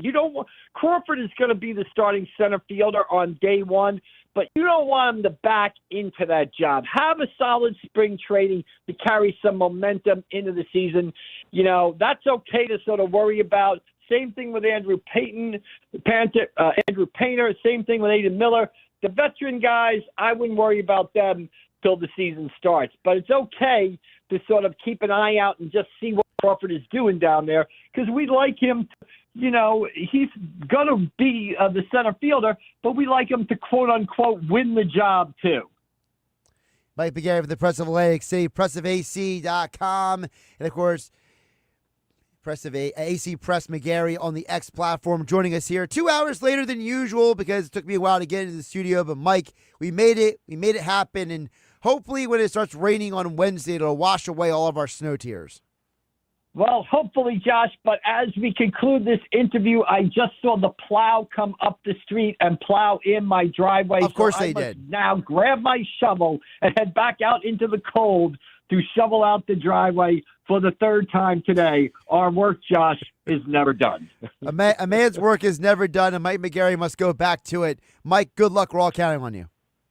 All right, thank you. We'll see you down the road. Josh Hennig filling in for Mike Gill here on the Sports Bash on 97.3 ESPN. That's always one of those funny things that, you always look at these snow trucks and they're hey, though, here comes the snow plow. And then you realize, oh, no, they're plowing in my sidewalk, my driveway, my way of getting out. Yeah, I dealt with that earlier today. But at that point, I was more concerned about the rest of the snow than just my car in the driveway. I was like, I got to dig through the almost 2 feet of snow before I can get to the driveway. Again, everyone, please be safe out there. Josh Hennig filling in for Mike Gill in the aftermath of the blizzard, hanging out with you on the Sports Bash. We'll check in on the Wayhorse RV text board, 609-403-0973. We are streaming live on YouTube at 973 ESPN. Josh Hennig hanging out with you, 973 ESPN.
Wrapping up the 4 o'clock hour of the Sports Bash, Josh Hennig filling in for Mike Gill on 97.3 ESPN.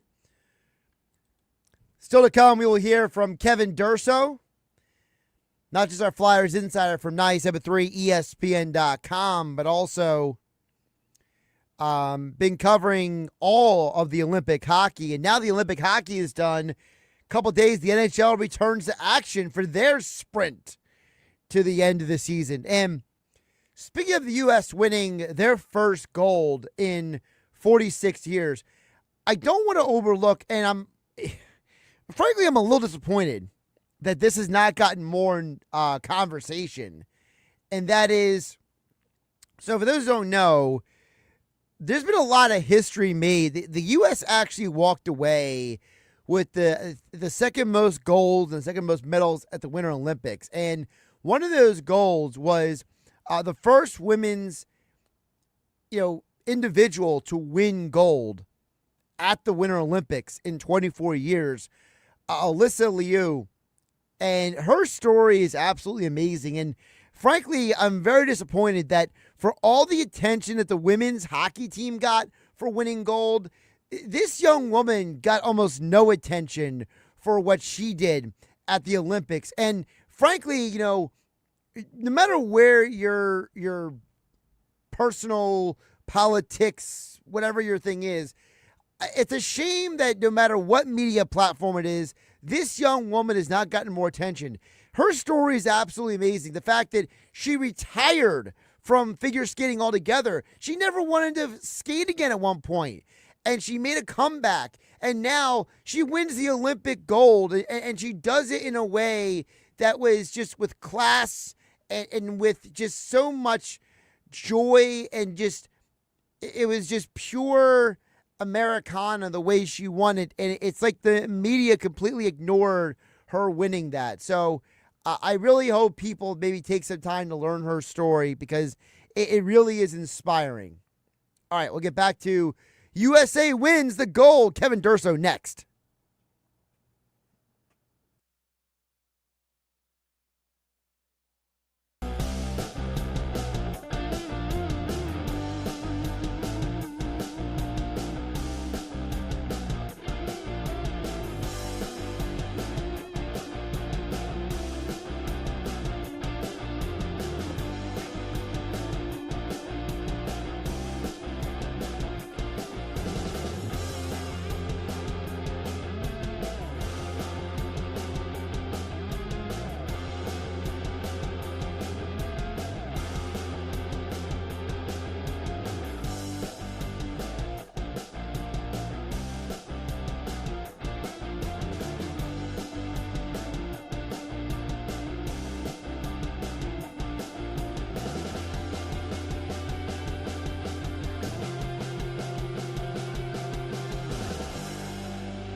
home of the Philadelphia Eagles. They've got him. It's a sack. Sixers. Oh, baby. And Flyers. He scored! 97.3 ESPN. WENJ. WENJ HD. Millville, Atlantic City. A Town Square media station serving all of South Jersey.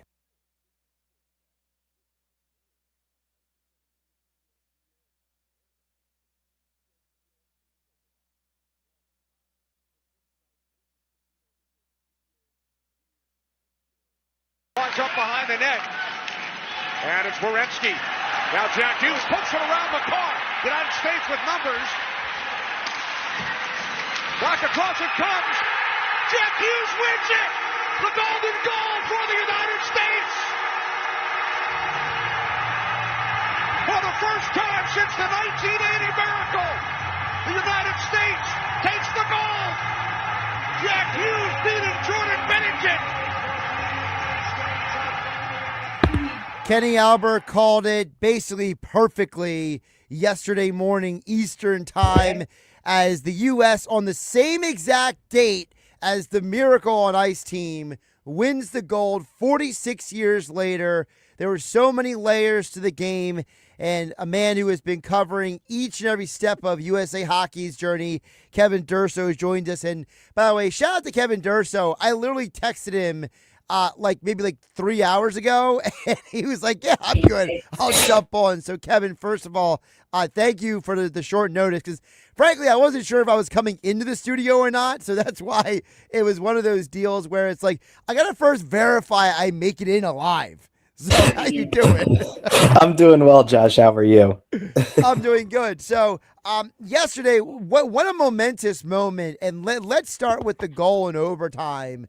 You know, There are so many guys who have great storylines in this USA Hockey journey, right? But I think one of the biggest ones is you have a lot of family, right? The Kachucks, the Hughes.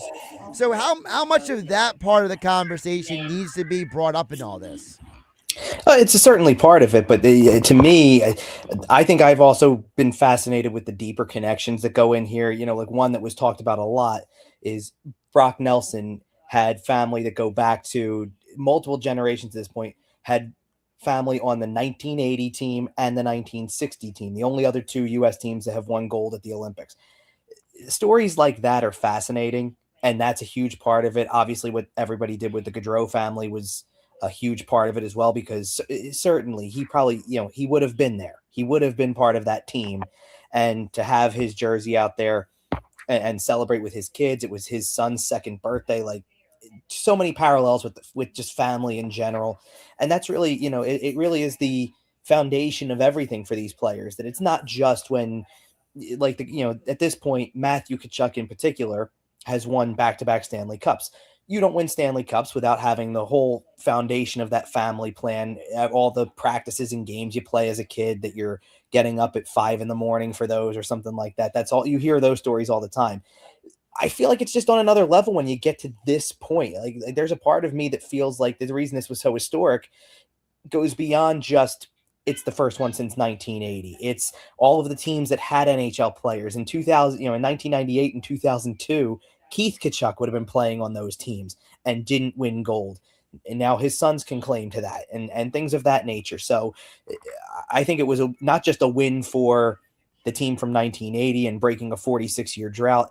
And it's not just a win for the families of these players in here and now. It's a win for any USA player who was on a team in 1998, 2002, 2010 that you get close, but you don't win. It's a win for them too. That's the wild part of this as well, Kevin, and that is it wasn't the generation that saw the 80 team win. It's the generation that saw the 2002 team not win. It's the generation that grew up seeing America not win, and it almost drove them to this moment.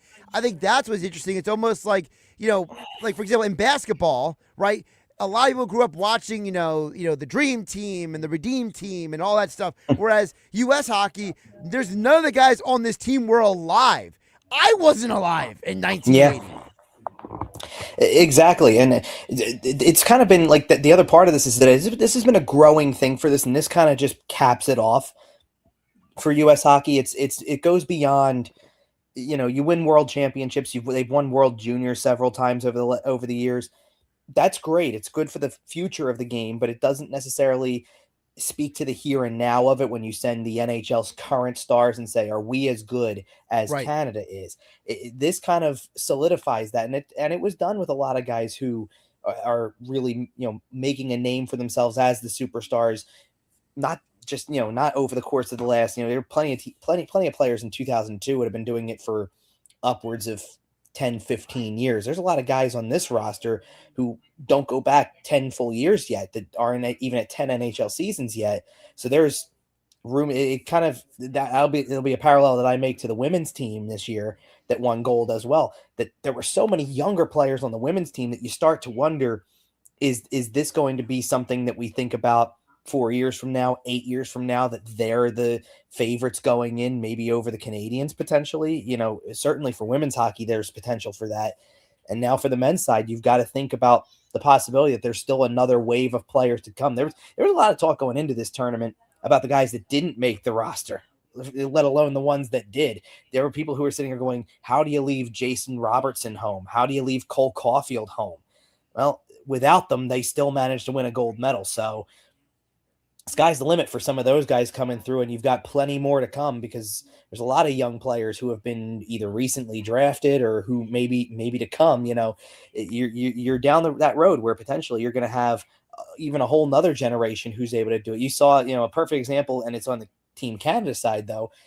Macklin Celebrini was 19 years old doing what he's doing in the Olympics, playing right alongside McDavid and Makar and McKinnon and looking like a natural. He's going to be on Olympic rosters, forget just 4 years and 8 years from now. You can keep going. He'll be on Olympic rosters potentially for the next 2 decades. So he could be a guy who you talk about making the Olympics 5 times over. It just goes to show you where that if you're on that younger side, you've got a lot of runway in front of you to keep this momentum going from the U.S. side too. Kevin Durst, our Flyers insider, has been covering the U.S. Olympic run all month long at 97.3 ESPN.com. He's joining us right now on the Sports Bash on 97.3 ESPN. You mentioned about the young guys, and I think that's interesting because of the fact that, it's not like the whole team is young, right? Guys like Dylan Larkin and others, they're not exactly, spring chickens. So you mentioned the Cole Caulfields and others. There's a very strong possibility 4 years from now that, I don't want to say half the team, but is a possibility that half this roster does turn over almost, right? It always is a possibility, because you have to factor in not just who's currently in the league that you could have seen making it in the here and now, but it's everybody who's, anybody. You could take anybody who was a draft pick over the last year. Like I think about, like, here's a guy who you can think about. And I know Flyers fans may not like hearing the name, but you got to imagine Cutter Gauthier has a shot at putting his name on the map. Right. And he's done it for U.S. World Junior teams. He's got a shot to eventually put himself on the map to do it otherwise. So you think about that kind of grouping of players, that age group, there's certainly a shot that those guys could be part of that next generation when 4 years from now, 8 years from now, when the Olympics continues. And certainly that's the one thing that was validated, right? That the NHL needs to be here. They need to have that level of talent, because it just adds another dimension to it, and it adds another dynamic to it where you're getting the best on the best. As I was watching during the course of this, I don't know that I've ever seen, it's ridiculous. This is going to be a ridiculous sentence to say, but I don't know that I've ever seen Connor McDavid faster than he was during parts of that game.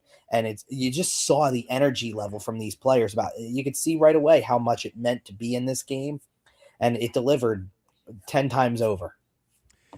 Hey, you just mentioned about McDavid. Nick Earnshaw asked this question earlier. I'll ask it to you, Kevin. McDavid seems to never win. He's constantly the bridesmaid, Stanley Cup, now the Olympic gold medal. Like, for that guy, like, is there a part of him that's just going to start getting haunted, like how like Ovechkin was haunted for a while? It certainly follows you around, that's for sure. The only thing I can think of because he scored the winning goal at Four Nations, so they did win that.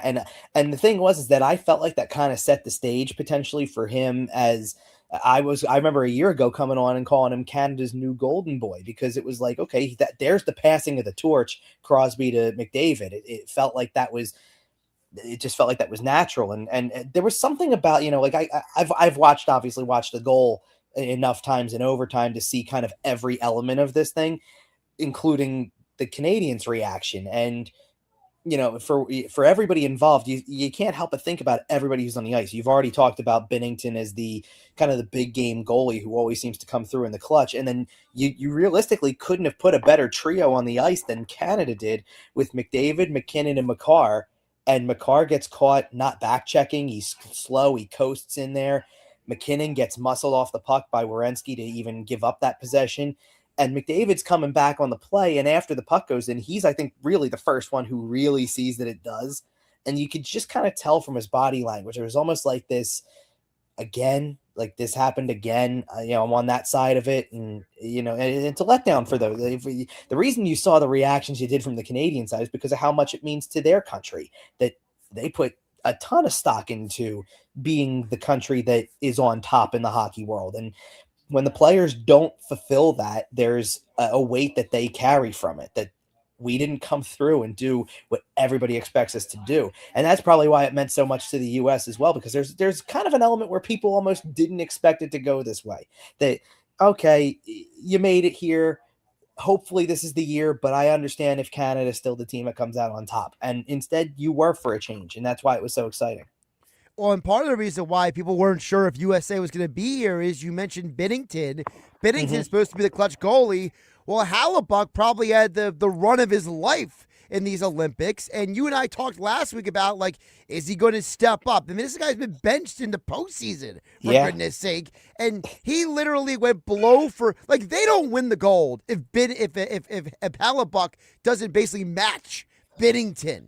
It was funny because I heard you on Friday and I didn't get to hear it live. I caught it later on, like, replaying YouTube, so I didn't get a chance to comment on it because you said something about where the over-under was. The over-under was 5.5, and you said take the over, and I was I was probably screaming back at my phone going, no, the under for this. I think it's going to be a goalie duel. It's going to be one of those types of games.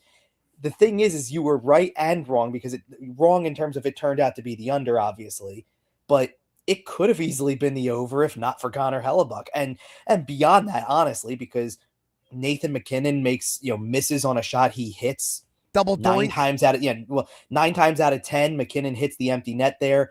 Devon Taves, it's point blank. How do you get your stick on that to change that?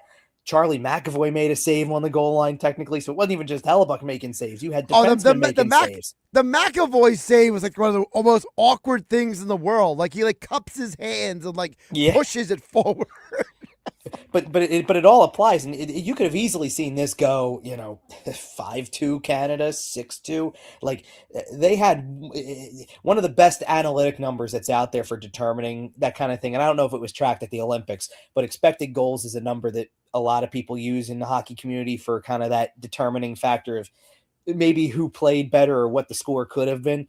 I don't know what it is because I don't know if they track it, but it could have easily, I would have imagined it was easily between 4 and 5 for Canada, and they ended up with 1. So you can imagine how many goals were saved by your netminder and beyond. Yeah, as I mentioned. Well, let's spin it forward. Kevin Durst, our Flyers insider from 97.3 ESPN.com. Obviously, the NHL is hoping that they get a little boost from this, like, for 4 Nations last year. Mm-hmm. Obviously, the Flyers are coming off of this Olympic bye. There's a lot of questions about, what is the team going to do with the deadline? Are they not going to make moves or not? Obviously, last year, Kevin, it was about maybe unloading some contracts, right? Is that a possibility again this year? I don't know if it's a possibility in terms of calling it unloading the contracts. I think it's about what you can get back in return to move the process forward still. I think when you're unloading contracts, you're still taking steps backwards because you're taking somebody who's on your active roster off of the roster. You're willing to eat money. You're willing to just take on draft picks, let's say, or something like that. And you might still be willing to do that, but I don't think it's about the money at this point. I think that from a money standpoint, they feel comfortable where they are. They don't have to do anything, to be honest. But one of the names that's going to come up a lot, and it kind of keeps us bridging the gap between the Olympics here, is Rasmus Ristolainen. And that's like he's one of the more interesting names out there in terms of somebody that could be on the move because, for one, he had a good showing at the Olympics. Finland came away with bronze, by the way, out of all of this, so he gets a bronze medal. He was one of the top plus-minus guys in the tournament for Finland. He had 3 assists as well, was one of their top ice time defensemen. So he had a good showing. His stock is right now as high as it's been in a long time. So they might be able to get a decent package for him. And I think that considering where you sit right now and what you'd have to do to get yourself back into a playoff race, and I mean, you would have to do it almost immediately to make your to change your mind about the deadline. I think that now it's kind of like last year with Scott Lawton. There might not be a better time than then to make the trade, so you do it. I think you might be facing that situation with Ristolainen where there might not be a better time to try to get what you can in return. It probably is going to be the maximum you can get. He was just showcased, obviously on an international stage as well.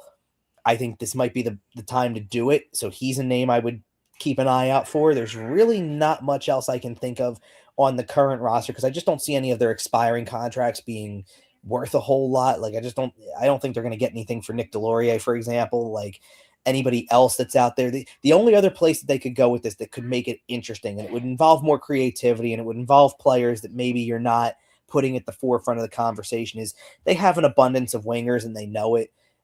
Ironically enough, before all of the Olympic finale was taking place and all of that, I actually tweeted out a couple days ago that Porter Martone in college had a hat trick and continues to boost his stock for possibly being an NHLer, if not in some sort of timeline at the end of this year, certainly next year.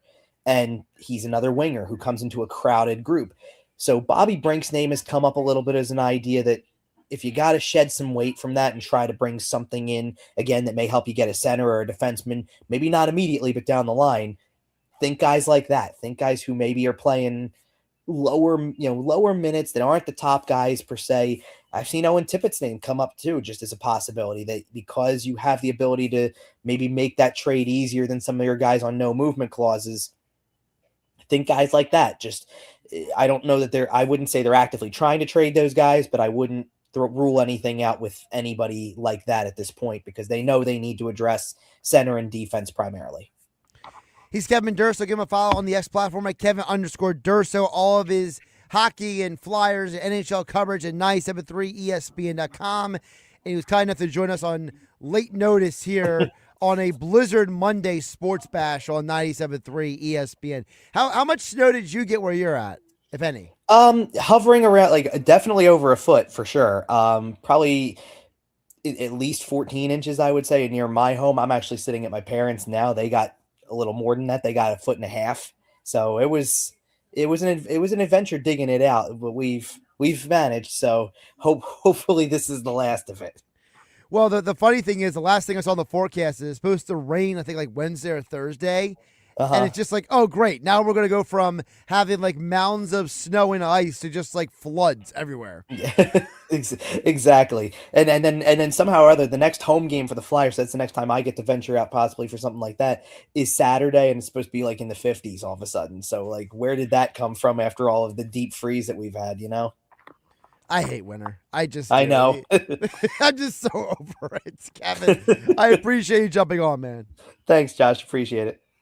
Josh Hennig filling in for Mike Gill here on the Sports Bash. 97.3 ESPN FM, the 97.3 ESPN mobile app powered by First Bank. A Seattle. We'll check back in the text board.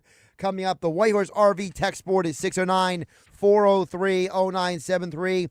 Whitehorse RV Centers in Williamstown and Galloway. Your RV adventure starts here at Whitehorse RV. And maybe if you're like me, you just need to escape. You want to get away. You remember those commercials? You want to get away? Yeah, that's me. Whitehorse RV. Get me out of here. Snow, ice, slush. I'm with Kevin Durso. I'm over it. Can we get? I'm done. You think you got it figured out, and then you find out you don't got it figured out. Josh Hennig filling for Mike Gill, Sports Bash, 97.3 ESPN FM, 97.3 ESPN mobile app powered by First Bank. Seattle streaming live on YouTube at 973 ESPN.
You're listening to the Sports Bash with Mike Gill. When I'm driving, I got a guy on the radio who talks to me. I can't see him, but he talks to me. On 97.3 ESPN.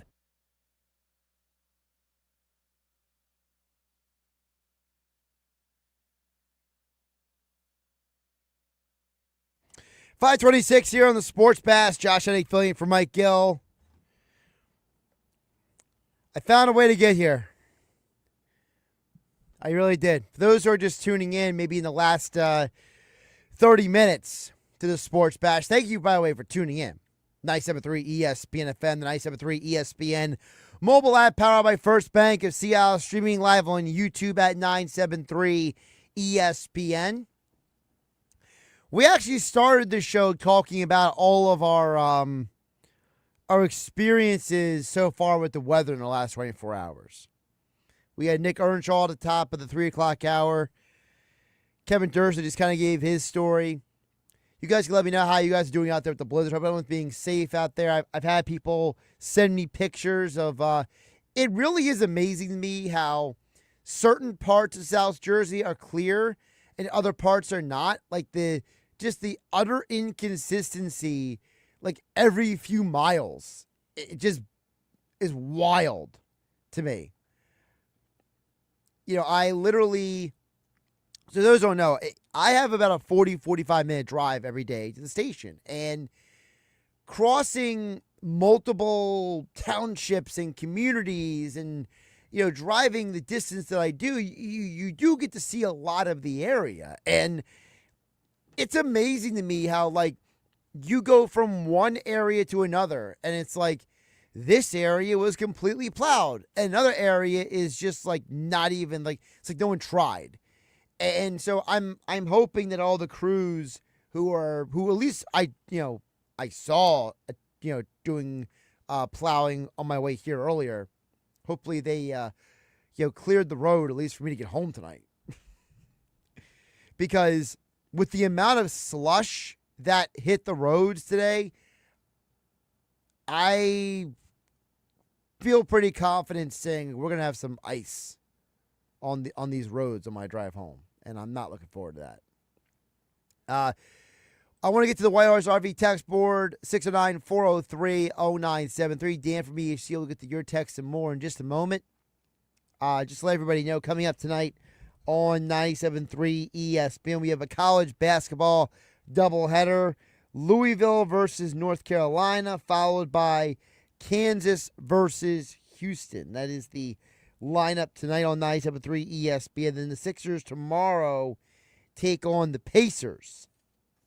And then the Flyers return to action on Wednesday when they take on the Capitals. So we got a busy week of games here on your home for the Eagles, Sixers, Flyers, college basketball, the NFL, right here. 97.3 ESPN. As I mentioned, Dan from EHC chimed in the White Horse RV text board. I didn't want to get to that here. He says, will Joel Embiid be healthy for the playoffs? He has never had an injury-free playoff run in his career. Dan, I think what they're trying to do is they're trying to prepare him to be healthy. Will he actually be healthy? I don't know. I think that they're holding him out. This is part of the plan. They are operating with such an aggressive abundance of caution that I think that they're hoping that if they handle it this way, that he will be healthy. But some of Joel Embiid's injuries have been complete flukes. When he had Bell's palsy, like, you can't plan for that, right? When Markelle Fultz flails his arm, or Pascal Siakam flails his arm and breaks Joel Embiid's face, you can't plan for that. So they can plan all they want with this right knee management and right shin management and all the other management methods. But the reality is that for all of your protecting him from one injury, it doesn't save him from another. Like when he had the last knee injury, people forget that someone fell on him. Like, how does that even happen? Like, what are the odds that you're laying on the ground and someone falls on your bad knee? Like, what are the odds of that happening? It's not very high. So I tend to think that, to your question, Dan EHT, will Embiid be healthy for the playoffs? I have no clue, because I don't think Joel knows. I don't think the Sixers know. I don't think anybody knows. The reality is that Joel Embiid, for as great as Joel Embiid is, they got to start building his team around Maxey and VJ Edgecombe. And if Embiid is there, great. But if he's not, they got to have a better game plan. When you lose the Pelicans, the New Orleans Pelicans, one of the worst teams in the NBA, you're better than them. You could have beat the Hawks too. You could have had a 3-game winning streak coming out of the trade deadline. Sorry, the All-Star break. But instead, you won your first game yesterday in almost 2 weeks. Like, what are we doing here? So for me, whether Embiid is healthy or not, I think the better question is, what are the 76ers going to do to prepare for a world when Embiid is no longer here to save you? Now, hopefully the game that we saw yesterday might have given us a little information on that, right? It's the idea that when you look at the Philadelphia 76ers, right? And they'll be back in action tomorrow taking on the Pacers. You hear the game right here on 97.3 ESPN. The Sixers are an incredible example of how talent on paper does not always add up to talent on the court. And it's really difficult to be the team that doesn't have the answers when you're supposed to be the team that has the talent. I'm not going to sit here and say that this is a failed project,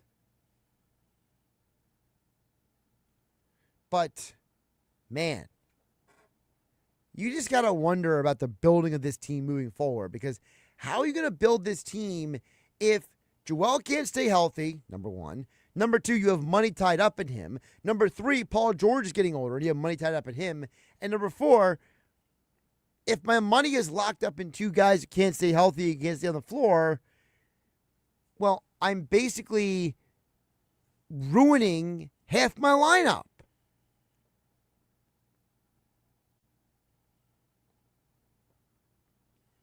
Now, look, there are some things the Sixers can do to offset these injuries. You know, maybe bringing back Andre Drummond wasn't the best answer. Maybe, right? And ultimately, I don't know if Philadelphia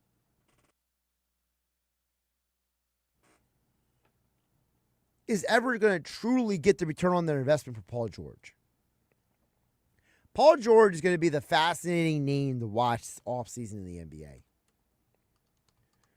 Because while Joel Embiid has a contract that's virtually untradeable, there is something to be said about Paul George's contract. Here's what I mean by that.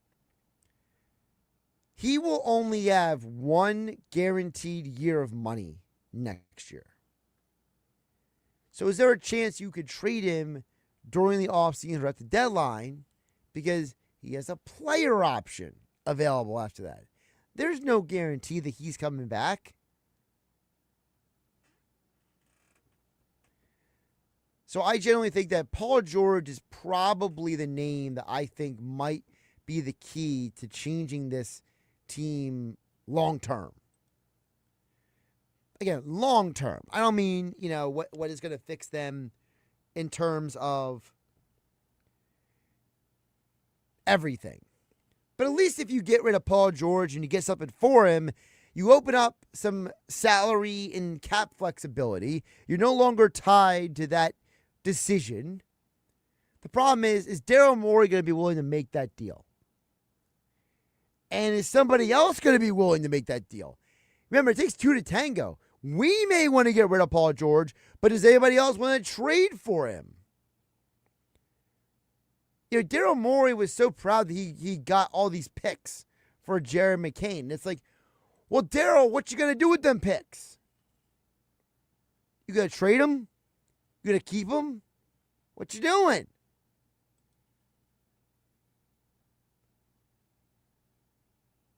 All right, we will check in on the text board a little bit more. Whitehorse RV text board, 609-403-0973, just a minute. So a couple of the stories just to kind of reset for the weekend. I mentioned earlier with Jeff Mosher, Football at 4. This is the first big week of the NFL offseason because this is the week that we have the NFL Combine. And you have a lot of executives and a lot of agents and a lot of people all meeting in Indianapolis this week. And the question is going to be, what's the deal? What's the negotiation? What's the story that's going to come out of these meetings? Because if any of these meetings don't go well, an agent is going to leak that somewhere. If a meeting goes good, an agent is going to leak that somewhere. This is going to be the offseason when it comes to talking about people. And we may not like the optics of it at times, but the reality is this is the way the NFL works. These players, they audition for jobs, they get drafted, and then they hit free agency a few years later. And that's why I said to Jeff Mosher earlier, the tight end position I think is the big, big, big question. Because with Kyle Pitts being reportedly going to get the franchise tag on him, that makes Dallas Goedert and David Njoku's value go up. Because now it's we demand, we want, we need these guys. Someone's going to overpay for Dallas Goedert.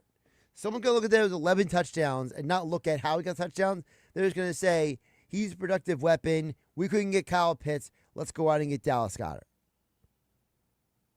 Now, who that exactly would be, I'm not 100% sure, but I do think it's something to keep in mind that Goddard is going to have a lot of bidders. And if he's going to have a lot of bidders, that means it's going to drive up the price. If it drives up the price, Eagles will be out in no time when it comes to those negotiations. All right, keep text coming in the Whitehorse RV text board, 609-403-0973. Josh Hennig powering through. Had to dig myself out of the snow twice this weekend. I did it once yesterday, late afternoon, and then another time this morning. Made it into the studio. Glad to be here with you guys.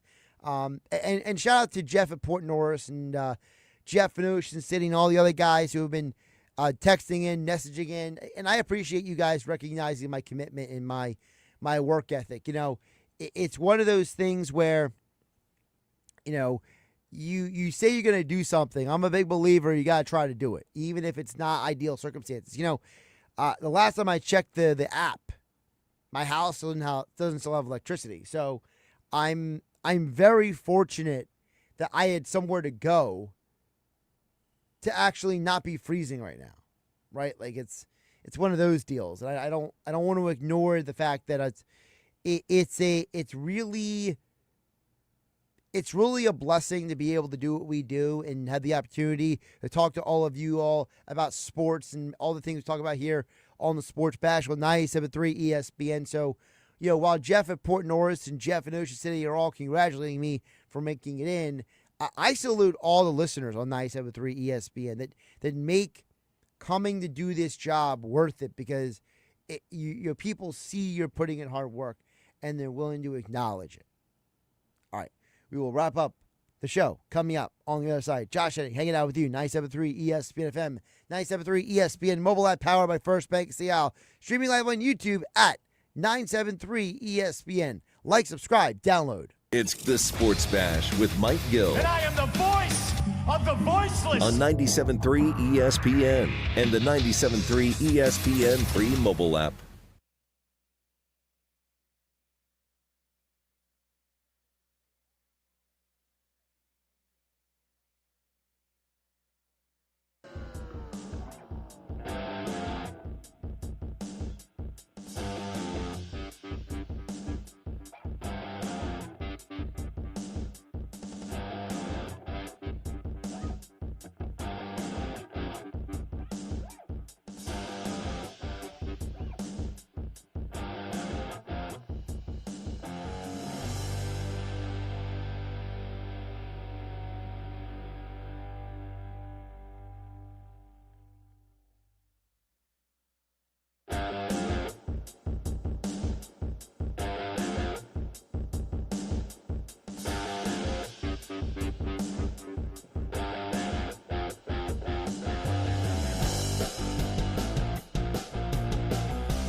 Trust Jenkins Plumbing, Heating, and Air Conditioning, where one call does it all. For leaks, stoppages, and renovations, Jenkins technicians are trained to do it all, and they've been on the job since 1949. Renovating your kitchen or bath? Call Jenkins. For new heating and air installation, service, and maintenance, ductless air conditioning systems, water heaters, boilers, oil service, plumbing, and drain cleaning services. Jenkins can also repair or replace your water or sewer main. Call 609-641-6262 or visit jenkinsandsons.com. Jenkins Plumbing and Heating.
Jane Dawson did something smart. She saved hundreds on auto insurance switching to Progressive. With the money she saved, she got herself a pricey bird feeder with an ultra-high-def camera. Should Jane have just bought a regular bird feeder? Yes. Is it hard for her to admire nature when the camera doubles as the bird's potty? Also, yes. But it's Jane's savings, and if she wants to spend her time watching the digestive habits of the white-breasted nuthatch, we say you go, girl. Switch and see if you could save with Progressive and treat yourself. Progressive Casualty Insurance Company and Affiliates.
Matt Black Kia's President's Day prices are so low, it's likely to cause a stampede. 20.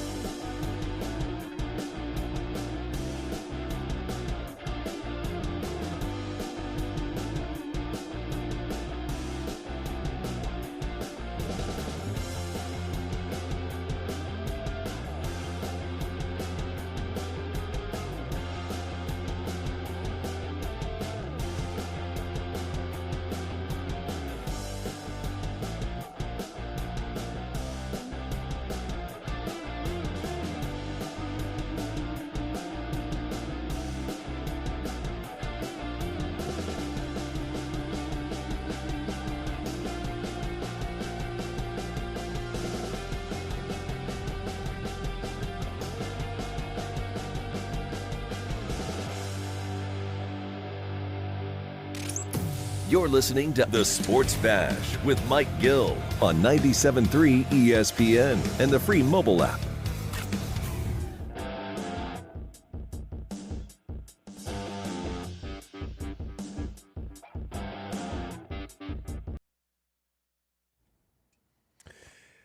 .547 here on The Sports Bash. Josh Hennig wrapping up. And, not fully abbreviated because we did 3 or 4 hours today on the radio, but frankly, a lot of work went in off the radio to get this thing off the ground. I do have a good text coming in on the text board I want to get to. The White Horse RV text board is 609-403-0973. Thanks to everyone who came on the show last minute. Because, as I said previously, I didn't know if I was making it in today. You know, when I got awoken this morning at 6 a.m.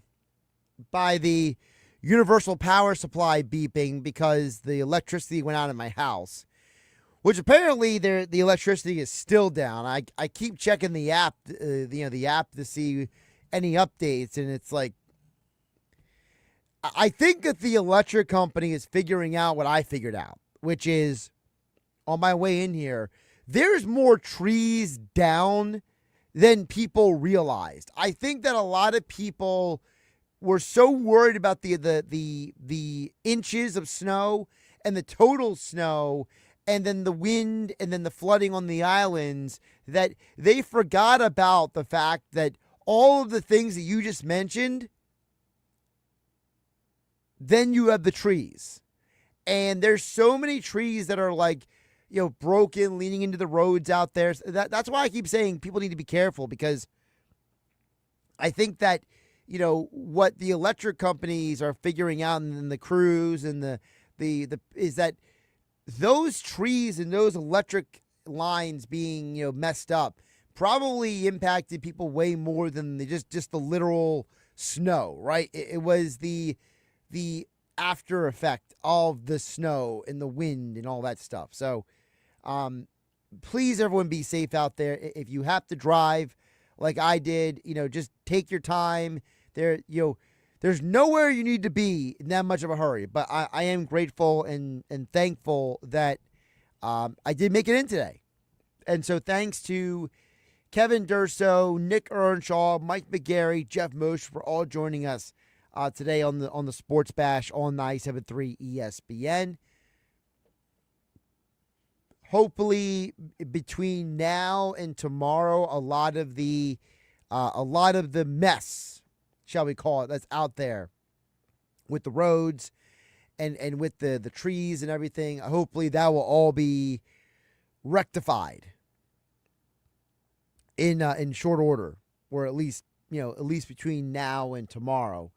And we'll find out. By the way, just be careful. Everyone be safe. 609-403-0973 is the White Horse RV text board. And I mentioned this earlier, and I will say it again, because I said it at the 3 o'clock hour. Nick Earnshaw thinks the story is hilarious. I'm just grateful. I don't know who the state trooper was, but there's a New Jersey state trooper that I was behind driving down Route 550. And he basically, I don't think his intention was to do this, but he basically, escorted me through a rough area of where the roads were to make sure that I got the Route 50. And me getting to Route 50 allowed me to get here a lot quicker. So shout out to whoever that police officer was. Don't know your name, don't know your tag number. I was more concerned about trying to drive safely than figure out what your ID number was. But, sir, I do acknowledge you. Thank you. So Dan EHC sent a text in at 69403-0973 on the White Horse RV text board. He says, do you think Don Mattingly will make a difference for the Phillies? I do. I think he's going to bring a more positive attitude in the postseason and relax the hitters. I think it's a very interesting point by Dan EHC, because you're already seeing in the couple of spring training games that the guys like Crawford and Schwarber and others, they seem to be already kind of like locked in and ready to go very early in spring training. And that's why I made the comment I did earlier about the Mike McGarry about, we got to temper our expectations, because you don't want someone to be so good in spring training that then if they don't, come out like that great in the regular season, it doesn't mean Justin Crawford stinks. It just means he's a rookie and people are adjusting to him. And it really is amazing how, on Saturday, I was running a lot of errands on Saturday. The people at Bennett Chevy got me in, got me out. They did a great job. I know they are advertisers here on 97.3 ESPN. My friends down at Slack Tie Brewing, they had a great event down there. And everywhere I went yesterday, shout out to Willie and Matt's Taste of Love food truck and Rob from Smoker and Adele and everyone I got to see yesterday. I'm sorry, on Saturday. Feels like yesterday. But everywhere I went, people were asking me the same questions. I had 4 stops to make on Saturday, one of them being the store, right, to get some things because of this blizzard coming through. But everywhere I went, people kept asking me the same thing. What do you think about the Phillies? What do you think about Justin Crawford? What do you think about Kyle Schwarber? Did you see the spring training game? And it really is amazing how it's February. It's not even March.